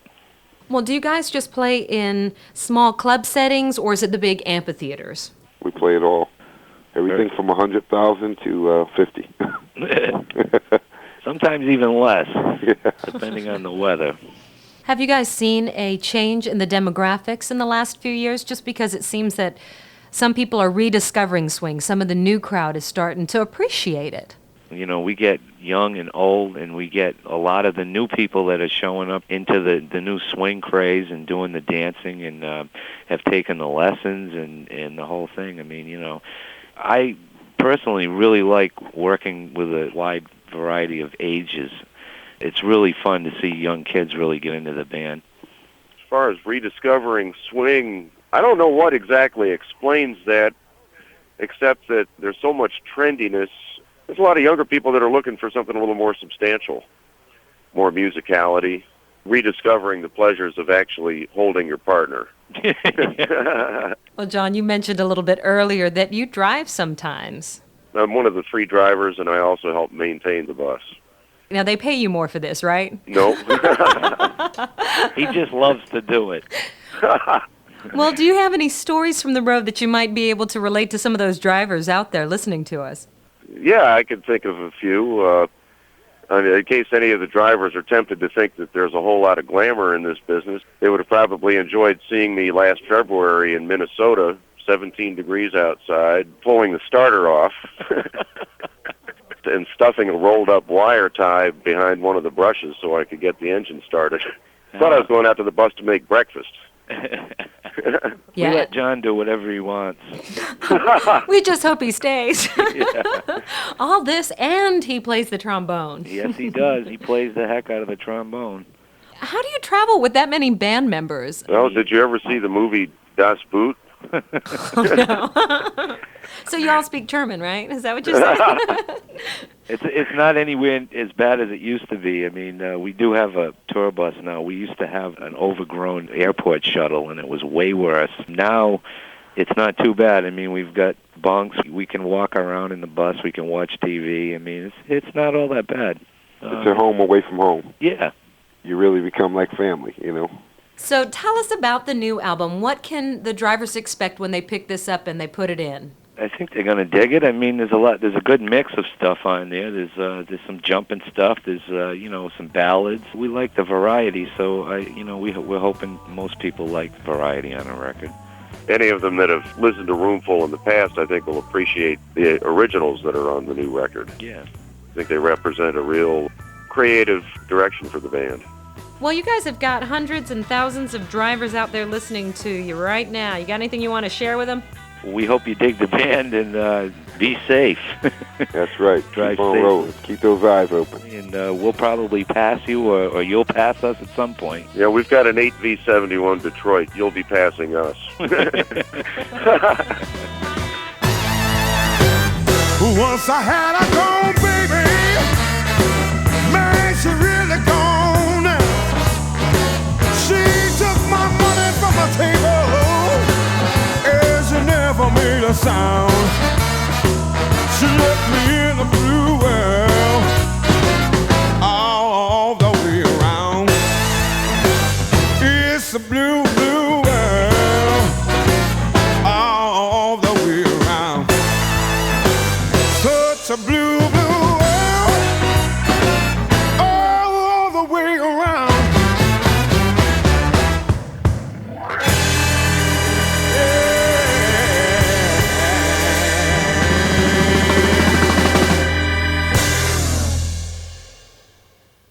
There's a new report out from the Department of Transportation's Inspector General's office that doesn't paint too pleasant of a picture about the Office of Motor Carriers. The audit was done at the request of the chairman of the Senate Committee on Commerce, Science, and Transportation and the chairman of the Subcommittee on Transportation, House Committee on Appropriations. The reason for the audit was to determine the effectiveness of the OMC when it comes to motor carrier safety.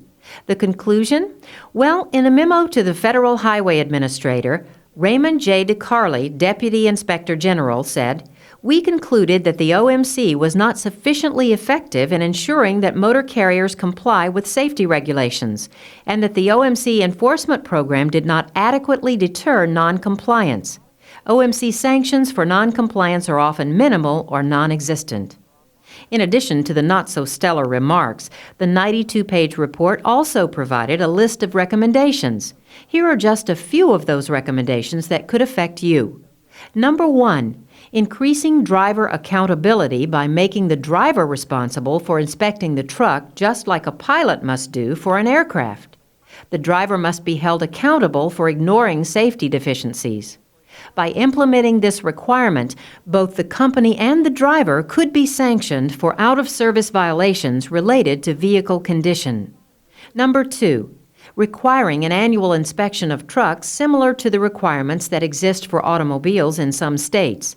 Companies that have good safety inspection processes could be certified to self-inspect their vehicles and perhaps those of other companies as well. Number 3, adopting a 60-mile-per-hour maximum truck speed limit nationwide. The impact of a full 18-wheeler weighing as much as 80,000 pounds hitting another vehicle, perhaps an automobile or a minivan weighing about 3,000 pounds, at a speed greater than 60 miles per hour is often fatal. The report said that some of the largest trucking companies in the United States support a truck speed limit of 60 or lower. Number 4, continuing to add rumble strips along major highways. The Inspector General's report said that rumble strips are an effective means to alert inattentive and tired drivers when they go off the road. And number 5, revising hours of service regulations. The new regulations should reflect the latest research on fatigue. Along with revising hours of service, the report suggested adopting satellite technology as an effective means for monitoring compliance with the rules.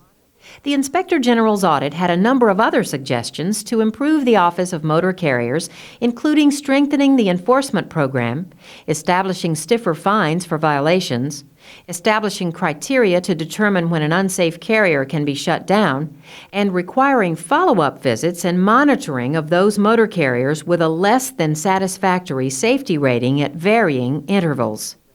Anthony Kane, Executive Director at the Federal Highway Administration, responded to the report with a 15-page letter of his own. His remarks often agreed with the comments and recommendations in the audit, but took issue with some of the analysis in the report. He said that the office knows that many improvements are needed and has, quote, taken steps toward this goal.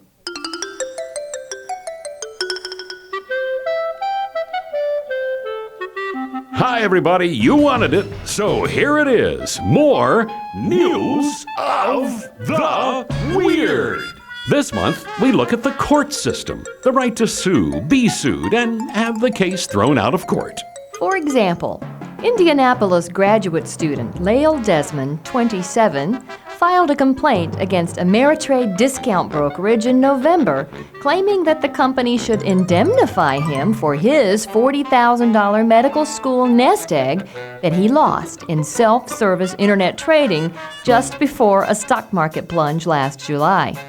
Desmond eagerly borrowed money to buy stocks on margin, admittedly without reading Ameritrade's special margin trading instructions, and said, quote, "I never dreamt I had any possibility of losing all my money," end quote.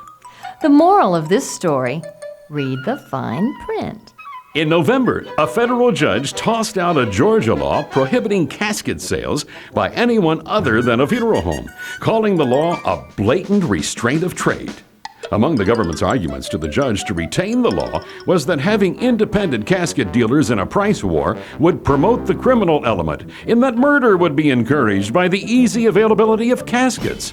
Only our government would actually think that an overabundance of caskets would actually encourage people to murder each other. Unbelievable! In December, a judge in British Columbia declared Ronald Brown, 56, an irredeemable drunk, thus certifying him to the Canada Pension Plan as eligible for monthly disability benefits. The judge cited as evidence that Brown had been continually fired from jobs for drunkenness, including 2 jobs working for his brother. In his recent divorce, Brown received about $18,000 in lump sum alimony from his ex-wife, but withdrew a request for an additional $440 a month expressly for booze. In other weird news, a man in Columbus, Ohio was convicted of heroin trafficking in December and sentenced to 30 months in prison. But not before he tried to persuade the federal judge that he lapsed into crime, only because he had been powerless to fight off a voodoo hex placed on him by a former lover in New York. The man said he was plagued by dreams in which the woman demanded such large sums of money that drug dealing was his only way out. A California District Court of Appeal ruled in November that John M. Van Dyke's 1994 lawsuit against the operator of the Bear Mountain ski slope could proceed in spite of a state law prohibiting most skier lawsuits. Van Dyke was permanently paralyzed from the waist down after smashing into a steel post holding up the sign, "Be aware, ski with care." Although our next story doesn't quite fit our category for this month, we thought you might be interested in some of the cargo spilled in tractor-trailer accidents last year. In West Virginia, 25 tons of pudding. The flavor was not identified. In Michigan, 2,000 cases of beer. In Canada, 4 tons of flour. In Maryland, tons of noodles, which expanded because it was raining. And in Wales, 20 tons of cheese, which caught fire, giving everyone in the area the chance to enjoy fondue. Other tractor-trailer spills included one in Wisconsin, where 4 million honeybees found their freedom. In Ohio, a load of hog intestines and cow heads hit the pavement, a delightful combination. And in Massachusetts, a load of frozen dough that thawed and then rotted before it could be cleaned up. Yow! And you think you have some tough loads. That's it for this month. You know we'll be back next month with more News of the Weird. Hello, Super Drivers, and welcome to this month's update on what's happening in the trucking industry at both the state and federal level. I'm Mac Allen. And I'm Tiffany Sunio. The Inspector General's office has announced that an Illinois state employee has pled guilty in a license selling scheme. Miguel Calderon, an Illinois Department of Transportation highway maintenance worker, pleaded guilty to extortion April 27th in federal court in Chicago. Calderon was an alleged bagman in the license-selling scandal at the Illinois Secretary of State's office. He was alleged to have acted as a middleman in the bribery scheme by collecting $200 to $800 from each applicant. Calderon arranged for unqualified applicants to automatically pass the written exams for truck driving licenses and assisted them in taking rigged road tests in Illinois DOT trucks. The joint investigation is being conducted by the Office of the Inspector General, the FBI, the Postal Inspection Service, the IRS, and the Illinois State Police. Continuing, in a notice that appeared in the Federal Register, the National Highway Traffic Safety Administration has ordered trailer manufacturers to raise identification and clearance lamps. In 1968, when Federal Motor Vehicle Safety Standard Number 108 became effective for wide vehicles, lighting technology had not advanced to the level where it is today. Based on that fact, NHTSA had allowed manufacturers to determine whether it was practical to mount these lamps near the top of the vehicle, provided that the decision was not, quote, clearly erroneous. In addition, manufacturers advised NHTSA that in their opinion, it would not be practical to mount the lamps on the rear header of some vehicles. Today, NHTSA believes that identification and clearance lamps are mounted on the lower sill below the rear door, even if there is space on the header. Effective immediately, NHTSA says that if it is feasible, manufacturers must locate lamps above the rear doors. Also from NHTSA, the agency will once again look into spray suppression measures that can be used on heavy trucks. The Senate Appropriations Committee has asked the agency to provide the new report. Over the last 30 years, NHTSA and other organizations have studied the problem of trucks splash and spray. According to NHTSA, the most recent evaluation occurred in 1993 when the Senate Appropriations Committee asked the agency to report on the progress in the design and testing of splash and spray technology. The report concluded that there was no data available to indicate that the splash and spray off a heavy truck was dangerous in terms of crashes caused and injuries in those crashes. The report also determined that there was no technology available that would, quote, consistently and significantly reduce splash and spray from tractors, semi-trailers, and trailers to the extent that driver visibility will be significantly improved. The report also said that some truck manufacturers believe that aerodynamic improvements in truck design would reduce splash and spray. Based on the information available at that time, NHTSA chose not to initiate any action regarding splash and spray reduction. The new report on spray suppression is due to Congress by October 21st of this year. In other news, the Michigan legislature is considering a bill that would increase the maximum allowable speed for trucks in the state. House Bill 4377, introduced by Representative Steve Veer, states that trucks with a gross vehicle weight of 10,000 pounds or more could not exceed a speed of 65 miles per hour on highways, streets, or freeways. Currently, the speed limit on these roads is 55 miles per hour. The bill also allows trucks to run at 70 miles per hour on those freeways where the speed limit has been increased to 70 miles per hour in the state. The bill has been referred to the House Committee on Transportation. Senators Ernest Hollings and John McCain have introduced a bill that would limit the authority of individual states to establish tolls on the interstate highway system. Called the Interstate Tolls Relief Act of 1999, Senate Bill 947 would prevent new tolls and restrict other tolling authority for major bridges and tunnels. Hollings said that for many states, large increases in highway funding under the Transportation Equity Act for the 21st century and additional receipts from hikes in state fuel taxes are providing adequate revenue for highway infrastructure improvements and maintenance, making new tolls unnecessary. The bill does not prevent states from tolling non-interstate highways, and if there is no other way to fund a major interstate bridge or tunnel project, states may still consider establishing tolls on interstate highways. In other news, Kentucky, Georgia, North Carolina, and Tennessee will be using infrared technology imaging devices to inspect commercial trucks for faulty equipment. Called the Infrared Inspection System, it is designed to detect faulty brakes as well as exhaust leaks, overinflated tires, hot wheel bearings, and other mechanical problems. The screening will take place at highway speeds. Trucks and buses won't even have to slow down unless they are pulled over because a problem is detected. Kentucky will be the first of the 4 states to test the system during a 2-year pilot project. The project is jointly funded by the Federal Highway Administration and a 4-state consortium composed of Georgia, Kentucky, North Carolina, and Tennessee. That's it for this month. We'll be back next month with more on what's happening in the trucking industry at both the state and federal level. Still haven't had enough? Well, you are in luck. There's one more side of Super Driver to go, so flip that tape.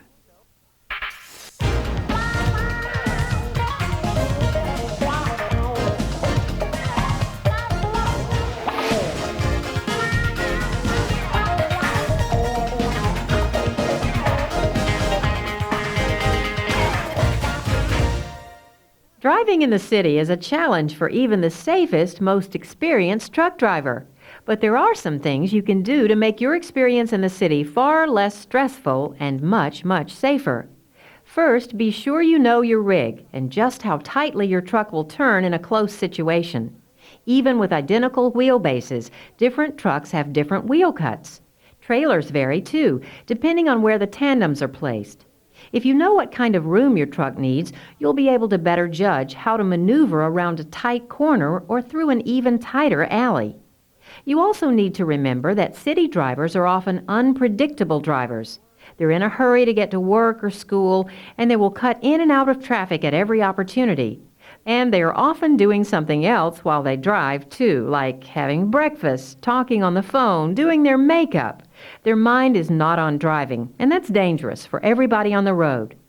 There are other problems in the city, like low underpasses.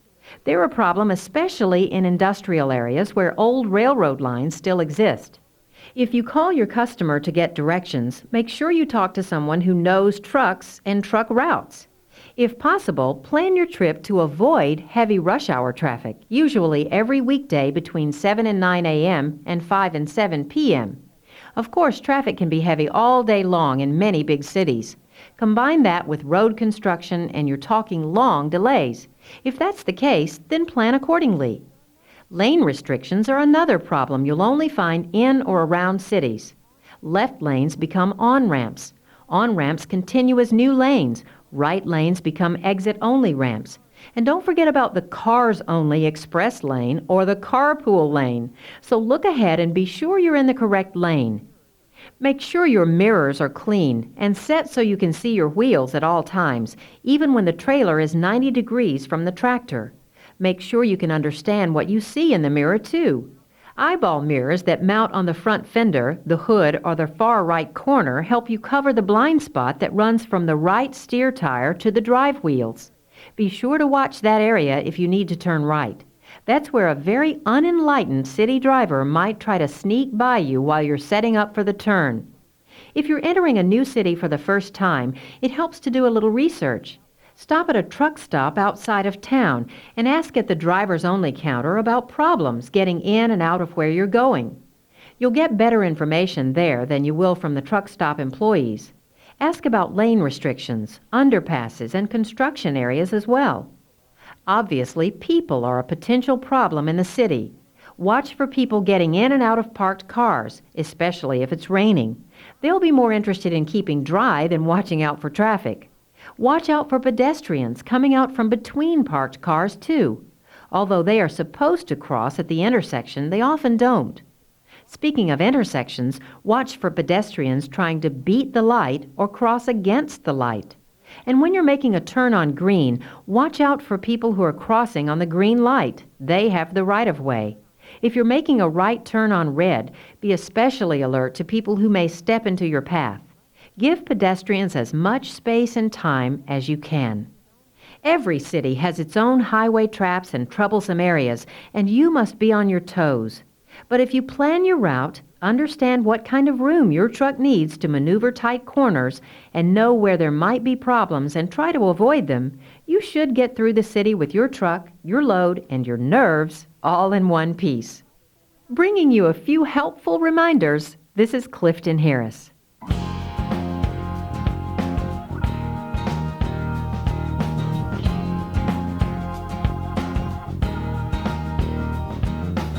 In our examination of the fundamentals of how a truck operates, we began our series with the conversion of the latent, untapped energy contained in fuel into heat energy in the engine.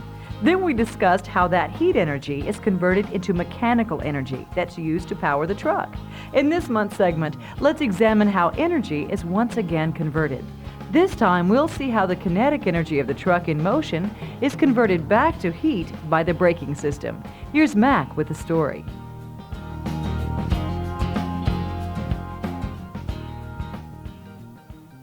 Energy can't be either created or destroyed. It can only be converted from one form to another. That's one of the laws of physics.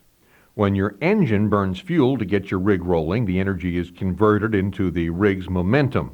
It takes a great deal of power to get your rig up to speed, but once it cruises, it takes far less to keep it rolling. At steady state, the engine doesn't need to accelerate its 80,000 pounds. It just needs to overcome internal friction, rolling resistance, and aerodynamic drag. Both internal friction and rolling resistance convert energy to heat. That's why we need transmission oil coolers, why properly operating shock absorbers are warm, and why tires heat up when they roll. In order to change the speed of your rig, you must either create more heat to accelerate or convert the momentum, the kinetic energy, into heat to slow it down or stop. To slow a truck, two objects rub together and create friction, which generates heat. But generating friction and heat creates problems. First, the heat-generating mechanism can't be too large or too heavy. Second, it must be large enough and heavy enough to create and manage the heat generated when 80,000 pounds is stopped from 60, 70, or even 80 miles per hour. Managing the heat means that it must be absorbed and then released, usually into the air, without any of the mechanism distorting, warping, weakening, or breaking. The device that has evolved over the years to accomplish this is the drum brake.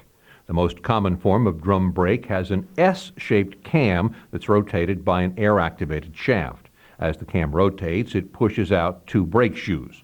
The shoes are fixed to pins opposite the cam, so they pivot out toward the brake drum.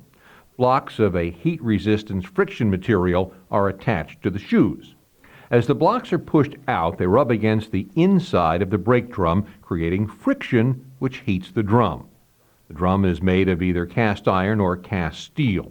Both materials have a tremendous capacity to absorb heat, so as they rotate through the air, they release heat by both conduction and radiation. The heat generated when the truck's kinetic energy is converted is dissipated into the air, but no energy is either created nor destroyed. Early truck brakes were mechanical, actuated either by cables or by rods linked to a hand-operated brake lever. Soon the strength of a man's arm was no longer adequate to stop the heaviest new trucks, those with a cargo capacity approaching a ton or more.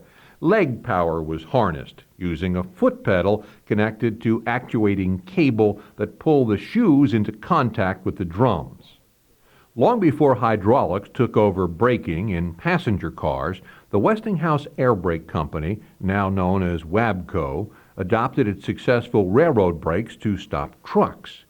Air exerts pressure uniformly in a closed system, so by pressurizing air to 100 pounds per square inch, engineers were able to harness 3,000 pounds of total force in an air chamber with a 30 square inch chamber.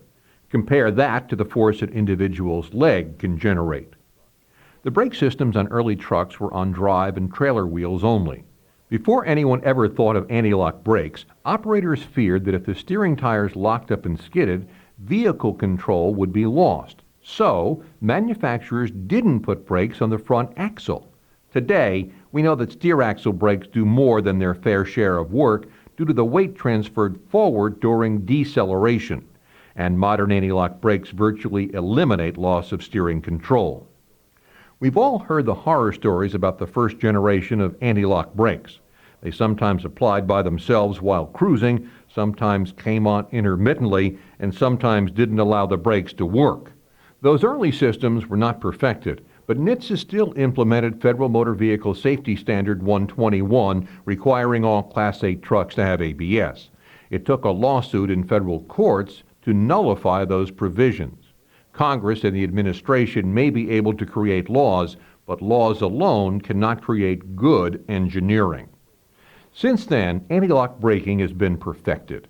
Suppliers work with truck fleets to improve reliability, so today's 5th or 6th generation systems are virtually foolproof. The next development will be electronic braking systems, or EBS. Already available in Europe, EBS eliminates the delay created when air has to flow the length of the rig to apply the brakes, a delay of a few tenths of a second. Each tenth equals about 9 feet of distance at highway cruising speed. With EBS, computers signal valves at each brake chamber when to apply air so brakes come on instantly. EBS brakes also have the response and pedal feel of automobile brakes. The next generation of truck brakes will be air disc brakes, or ADBS. They are already accepted in Europe and are standard on many top-of-the-line Class 8 trucks. All disc brakes, whether they are on a car, truck, or even a motorcycle, operate the same way. Instead of a drum with expanding shoes inside, a steel or iron disc is fixed to the wheel hub. Instead of brake shoes with frictional material expanding to rub against the drum, a set of calipers closes around the rotating disc, forcing the brake pads against the brake disc. Even though the disc heats and expands, it does so into the brake pads, increasing braking force instead of decreasing it. Like any new component, ADBS carries a premium price, but as they become accepted and use increases, prices will drop. Ultimately, ADBS with EBS will become standard on all North American trucks. Stopping distances can also be reduced by the use of auxiliary retarding devices. These devices are not prone to fading. They generate a great deal of retarding force to make the brake's job easier. We'll examine retarders in next month's segment of Truck Basics.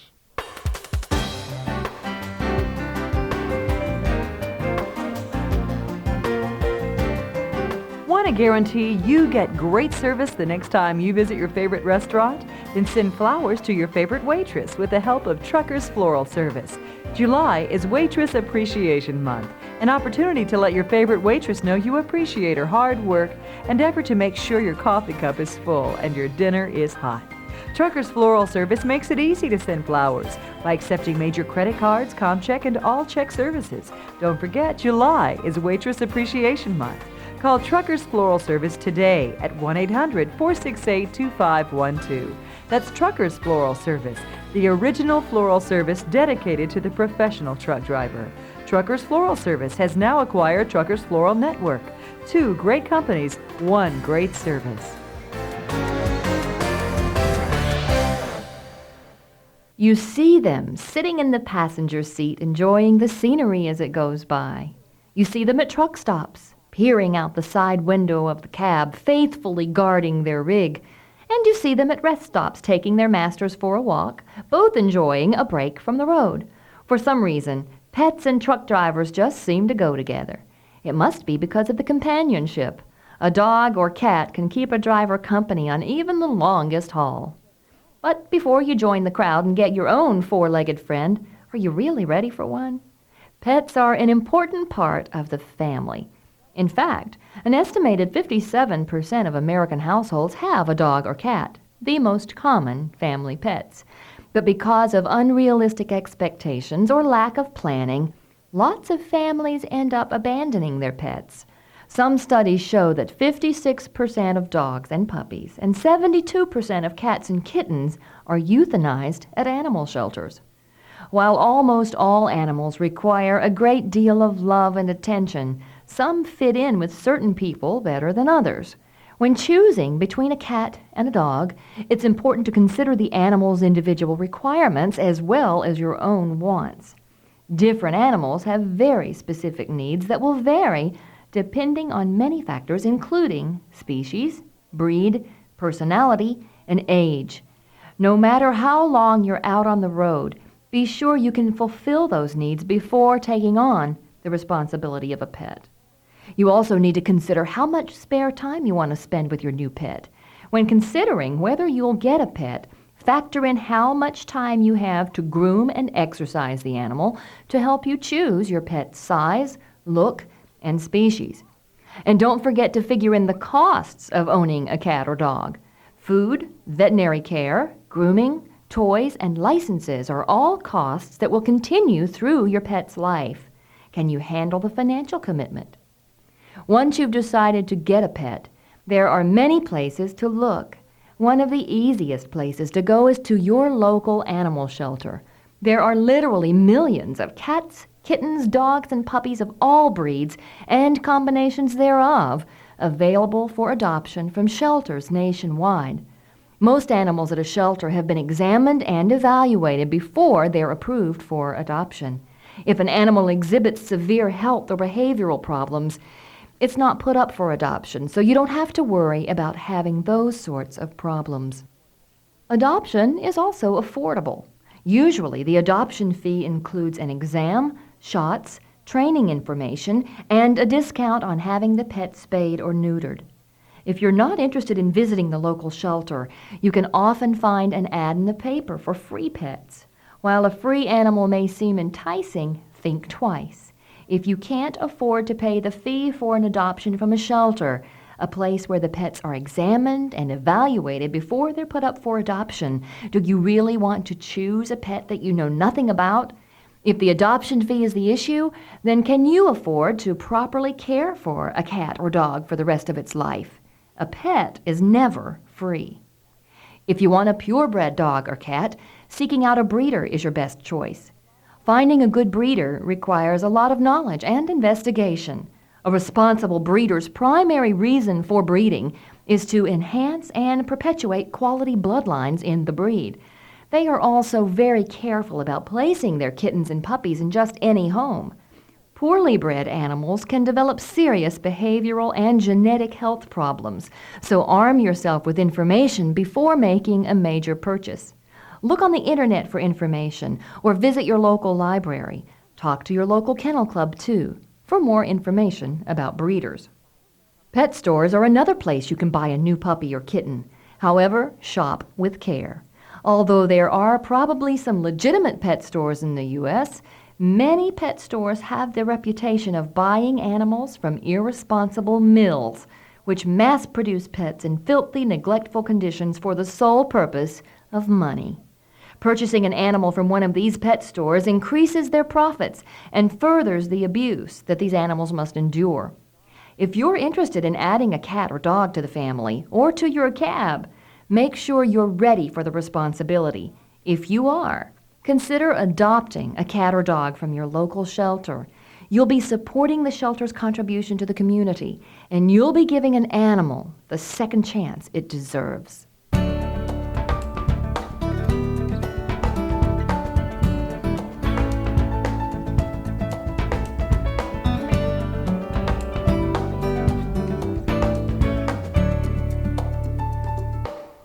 Cotton Ivy may have retired to spend more time with his grandchildren, but we still have plenty of great classics to share with you. Here's a story Cotton shared with us many years ago.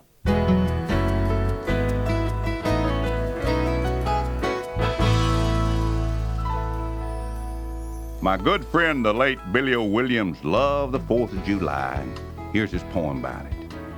Ain't nothing like the backyard on the 4th day of July with barbecue and chocolate cake and homemade apple pie. There's pork and chicken on the spit and hot sauce in the pan. Cold watermelons iced down in a tub and ice cream made by hand. There's corn light bread and roasting ears, iced tea and lemonade. Coleslaw, sliced tomatoes, and hot rolls that Mama made. All the kids and kinfolks have come from far and near to celebrate this wondrous day that comes just once a year. The stars and stripes are fluttering up there on a homemade pole, proclaiming God and country in the heart of freedom soul. Some kids are shooting fireworks while others are playing baseball. Women folks are making sure there's plates and forks for all. Dinner's on the table now, and Paul will say the grace, and he'll thank the Lord for all good things, especially for this place that's been so richly blessed by providence divine. He'll pray that freedom's bell will always ring and her lights will always shine. And when we eat our fill of food, and we'll rest and say goodbye. And if we live, we'll all be back come next 4th of July. Thanks, Billy O. Yep, it's about time for us that live in this country to let our country live in us. And to remember the price of freedom that's been paid by others, that we might vote, go to the church of our choice, own our own home, so many things that we maybe take for granted. And as we pledge allegiance to the flag and say one nation under God, indivisible, with liberty and justice for all, think about how powerful those words really are. And when you do, you'll be like me and say, I'm proud my Creator placed me here in this place to live and raise a family. Happy Independence, everybody.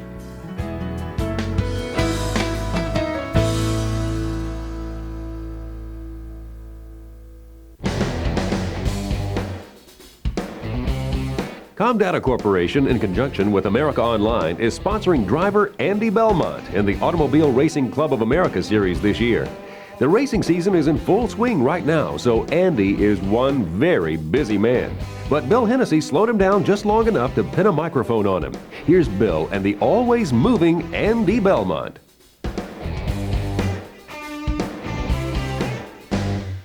Andy, you've been racing for a long time, but when you first started in racing on dirt in the Pennsylvania area and New England, what was your goal? Well, my goal's always been to get to the top level. You know, way back when I was a kid, the Winston Cup, as it's known today, was the Grand National Series. And, of course, my heroes were Richard Petty and Bobby Allison and, Dave Marcus. Those guys were my heroes and remain to this day, and that's where I wanted to go and compete.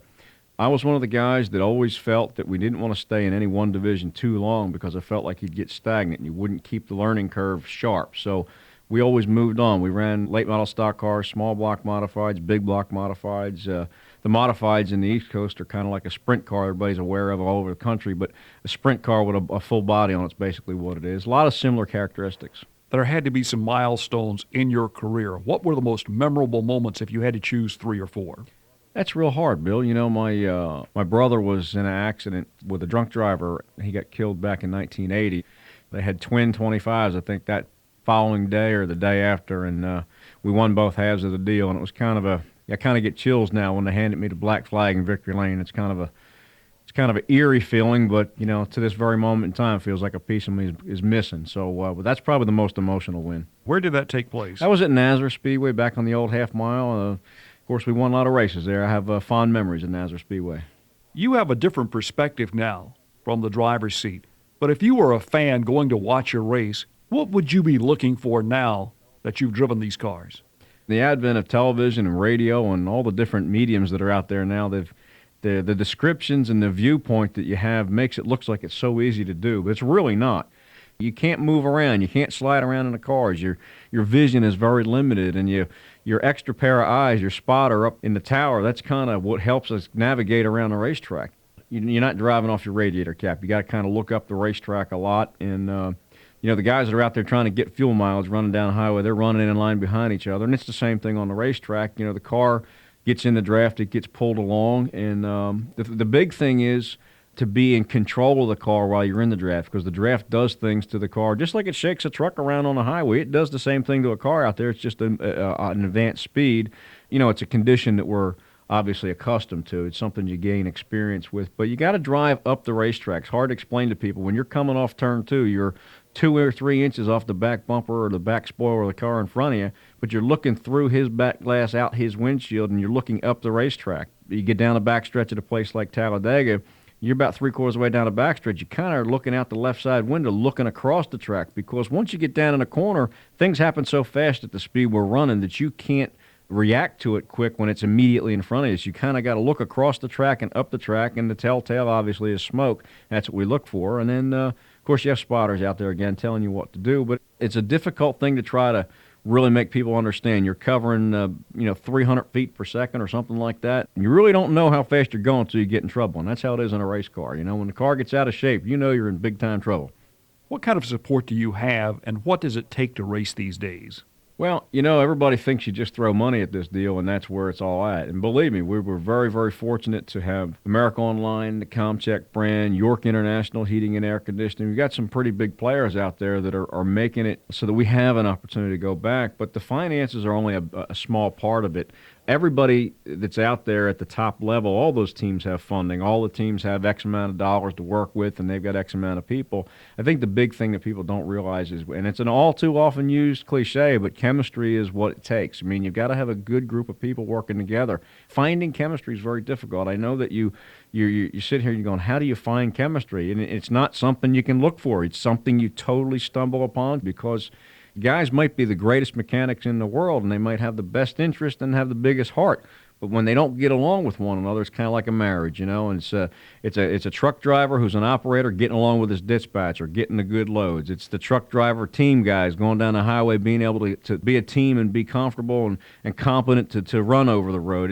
It's a very similar thing. It's not rocket science. You see the teams through the years that won lots of games in any sport, lots of races in any kind of racing. It's chemistry. It's a good guy surrounded with good people. You don't live in Charlotte, North Carolina. Your home is actually in Langhorne, Pennsylvania. But your shop is now in Mooresville since the last time we interviewed you here on Super Driver. What's the commute like from Langhorne to Mooresville? It's 572 miles door to door from the house. My office is at the house, and I, of course, have an office in the shop. And we get to run up and down 95 and 85, and every now and then I'll deviate and run down the old way, run down 301 or whatever. But I don't mind the drive, because for me, an 8 or 9 hour drive is peace and quiet. Obviously I got the cell phones with me, and my vehicles have become an office on wheels, and I get a lot of time to think going down the road. And believe me, when I get to where I'm going, generally whether it's from the office to the shop or from the shop back to home, to be honest with you, my shop is working the most efficient it's ever been, because by the time I get there, I've got work lists for everybody. I've got work plans for all the cars, and the drive isn't bad. I'd be truthful with you. I like to run at night. The guys with the trucks are very much in control. I think the professionals are the guys that I like to run with. We run a lot of hours up and down the highway. Motorsports in general right now is at a zenith, an all-time high as far as popularity. What is driving it? Oh, that's easy, Bill. The media, the newspapers, big business, television. I mean, there's a lot of real simple things you can throw at it, but I'm a little bit of an old-timer, I guess, at 41, and I've been around this thing a long time. I think that short track racing is still where it's at. You need to go to your local short track. There's an awful lot of race fans out there. There's hundreds of thousands of race fans out here every week that are buying a ticket to go to a Winston Cup or a Busch Grand National race, and they're new fans, and that's what they've been exposed to because of television or the TV or the radio, but they haven't been to a short track. I'm telling you, Jeff Gordon's out there winning a whole lots of races, and Dale Earnhardt, of course, wins a lot of races, but these guys, Jeff Burton was one heck of a race car driver at South Boston Speedway in Virginia, and I was one of the few people, I guess, way back when. I'm very fortunate to have seen him run out there and to be able to see Dale Earnhardt Jr. run a car at Myrtle Beach Speedway in South Carolina. There's a lot of short track racing around this country. You need to go to a short track race, stop off sometime, because the next Jeff Gordon might be there. Performance Racing Network was kind enough to allow us to use their studios for this interview, which is in the confines of the ultra-modern Charlotte Motor Speedway.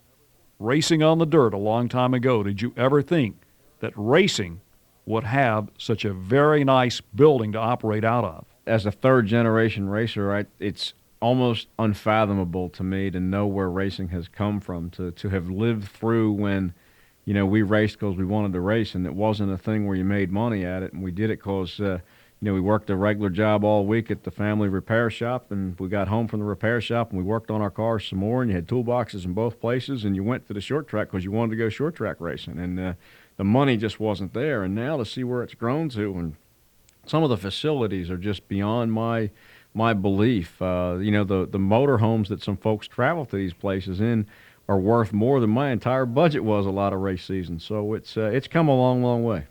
Andy, we want to thank you for joining us on Super Driver Magazine. For Super Driver, I'm Bill Hennessy.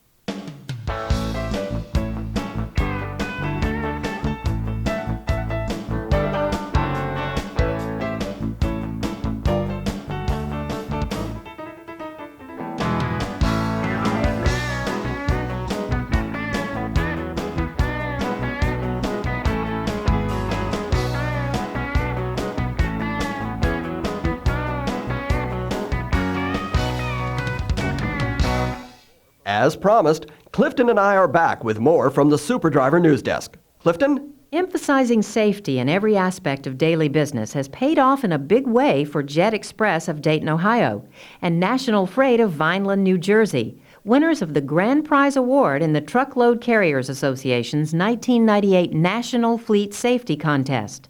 The awards were presented at the annual banquet and awards dinner to Kevin Birch, president of Jet Express, and to Ike Brown, president and COO for National Freight.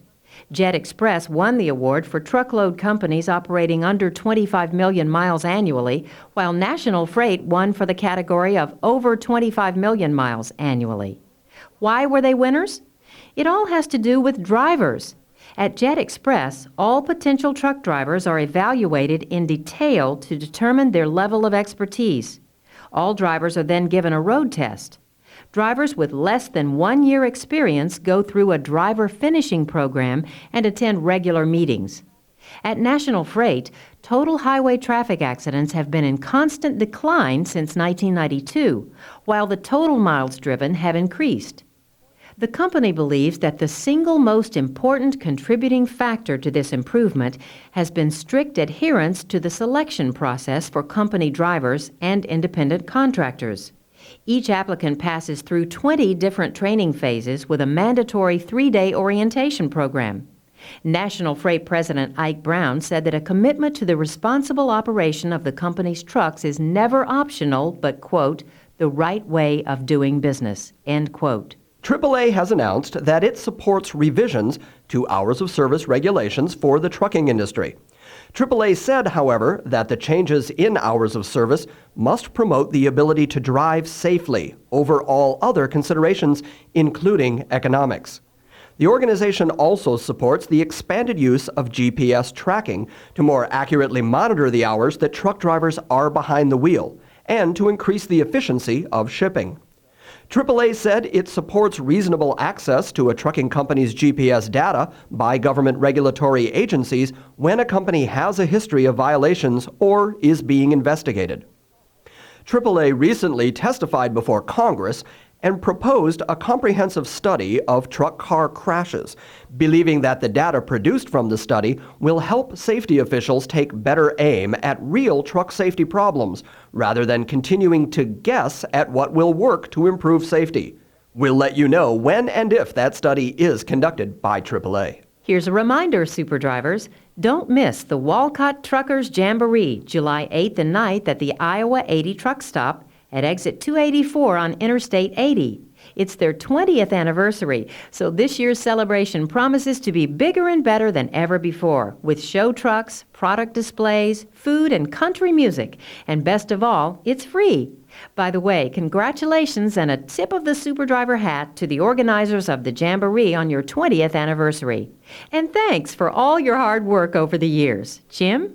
Well, Clifton, if test results live up to their promise, soon we'll be using vegetable oil for more than cooking and preparing salad dressing. We'll be using it to lubricate engines in cars and trucks.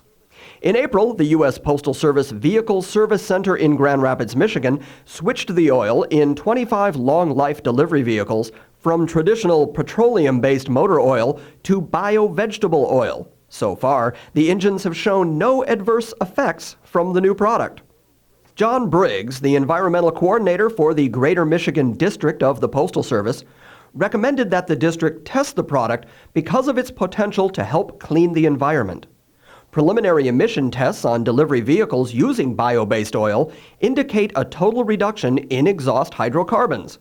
In addition, leakage from bio-based oil poses no environmental hazard, and it will not pollute sewage systems or groundwater if washed away when it rains. Although the product is more expensive than traditional motor oils, Briggs says that the added cost can be recovered by eliminating the cost of disposing petroleum-based oil and by selling the used oil back to the producer. Bio-based oil can be recycled as non-toxic lubricants for lawnmowers, chainsaws, and other small engines. Briggs also offers this advice to those who are brave enough to taste the bio-based motor oil. He says, although it's safe to eat, it's best to consume only small amounts. It's also a very effective lubricant on the human digestive system. And on that interesting thought, we'll end this month's Super Driver News Desk.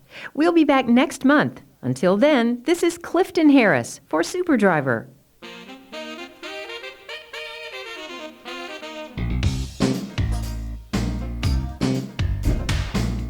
Occasionally, flight attendants make an effort to make the in-flight safety lecture and their other announcements a bit more entertaining. Here are some real examples that have been heard or reported. There may be 50 ways to leave your lover, but there are only 4 ways out of this airplane. We do feature a smoking section on this flight. If you must smoke, please contact a member of the flight crew and they will escort you to the wing of the airplane. From a pilot. Folks, we have reached our cruising altitude now, so I'm going to switch the seatbelt sign off. Feel free to move about as you wish, but please stay inside the plane till we land. It's a little bit cold outside, and if you walk on the wings, it affects the flight pattern. As you exit the plane, please make sure to gather all of your belongings. Anything left behind will be distributed evenly among the flight attendants. Please do not leave children or spouses. Or my favorite way to say goodbye, last one off the plane has to clean it.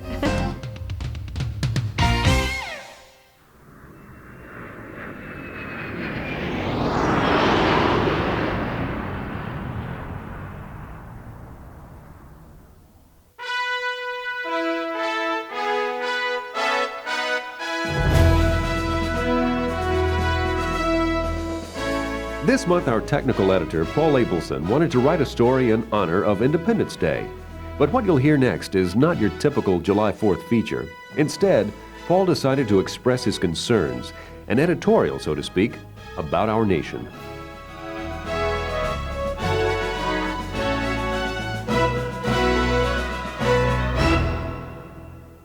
This 4th of July, I'm seriously considering flying my flag upside down. No, it's not disrespect to the flag. Rather, it's a signal of distress. What would warrant such a distress signal on America's birthday? A danger to the very core of our country, to the values that made our nation great. Let me back up a bit. Trying to get ideas for this story, I thought of all the tried and true themes: patriotism, the Declaration of Independence, heroism, freedom, things like that. As I made notes, my mind kept racing to today's headlines. Here's what's been in the papers and on TV lately. The United States has given up sovereignty to NATO. We intruded in another nation's civil war. We bombed it with NATO sanction in what once would have been considered an act of war. Then the CIA, once the most respected and feared of the world's intelligence agencies, made a targeting error that caused us to bomb the Chinese embassy in Belgrade. Speculation arose on the internet as to whether or not it really was an error. We also learned that most, if not all, of our most sensitive secrets have been stolen by a country that is actively hostile to us. During the same period, tens of millions of dollars came into the U.S. to bank accounts of people later found to be agents of that country. Some of these funds made their way to the Presidential Campaign Fund. At the same time, the Clinton administration thwarted efforts to increase national security. Even Congress cannot get answers. A congressional committee publicly criticized the Attorney General for lack of proper oversight. Then a high school shooting grabbed headlines that overshadowed news about national security. And these types of headlines seem to go on and on. What's happened? We put ourselves first, without consideration of others. We want satisfaction, and we want it now. We used to say, "You're welcome," when someone said thank you. You are welcome. It is an offering. It's about the other person. Today we hear, "No problem." It's a short form of what I did was not a problem for me. For me, even our civility has become self-centered. We support more lawyers per capita than any other country in the world, often by several orders of magnitude. We sue for the most trivial reasons and receive huge awards for the consequences of our own carelessness. We no longer accept responsibility, but we look for someone else to blame. We cannot mention God or the Ten Commandments in our schools, but those schools distribute condoms to children barely old enough to understand what they're for. Our values have been distorted and perverted. At a local supermarket, I saw a mother trying to get her son, about 10, into the car. The boy balked, so the mother ordered him in. "Shut the hell up," he said. "What?" she said, shocked. "You heard me," he replied. "Shut the hell up." She pushed him into the car and stood there seething. That was the end of the public situation. Had it been me, my first reaction would have been to smack that kid across the mouth, just hard enough to embarrass him and get his attention. And then I would quote the Bible, the 5th commandment, "Honor thy father and thy mother." These are symptoms of a disease that's attacking our country. We are no longer a caring, considerate people. We've become a land of egotists, out for whatever we can get. We have lost our sense of responsibility to the greater good and replaced it with an attitude of taking all we can get, whatever the source. I wonder where our society went wrong. When I was young, we came out of the Great Depression. Everyone was sensitive to everyone else's needs. Most had little, but people were willing to share. In World War II, we had a common goal. Winning the war was a triumph of good over consummate evil, of Judeo-Christian morality over Axis tyranny. It was about the survival of our values. And then those values started to deteriorate. President John F. Kennedy noted it when he said, "Ask not what your country can do for you, ask what you can do for your country." Today, all too many of us want our country, our government, to do for them. We are a nation giving up its soul for a handout. We let government do what we should do for ourselves. We complain that taxes are too high, but we don't complain that government intrudes into our lives. When faced with choices at the ballot box, we vote for bigger government. The cost includes lost ambition and lost dignity. Can we do anything about this? Of course. We're Americans. And Americans have proven they can rise to any challenge, overcome any odds, to accomplish what needs to be done. We can turn this around. Just be considerate. It's that simple. Consider others, not just yourself. Do what is right, not just what is easy. Think about the long-term effects, not just immediate gratification. Our nation grew up revering the Ten Commandments. They taught us decency, ethics, and respect. Moral teachings must have a place in one nation under God. The words, "In God we trust," don't pertain only to the value of our money. Yes, this Independence Day, I will fly the stars and stripes upside down. as a call to all Americans to take a long, hard look at what we have become and to start the process of change. And I know my fellow Americans will rise to the challenge. So enjoy the fireworks. Watch a parade. Stand up. Take your cap off and salute the flag as it goes by. Honor the symbols of our country. And remember what we celebrate, the Declaration of Independence and the Constitution. Think about them. Together, let's rejoice in our nation's greatness.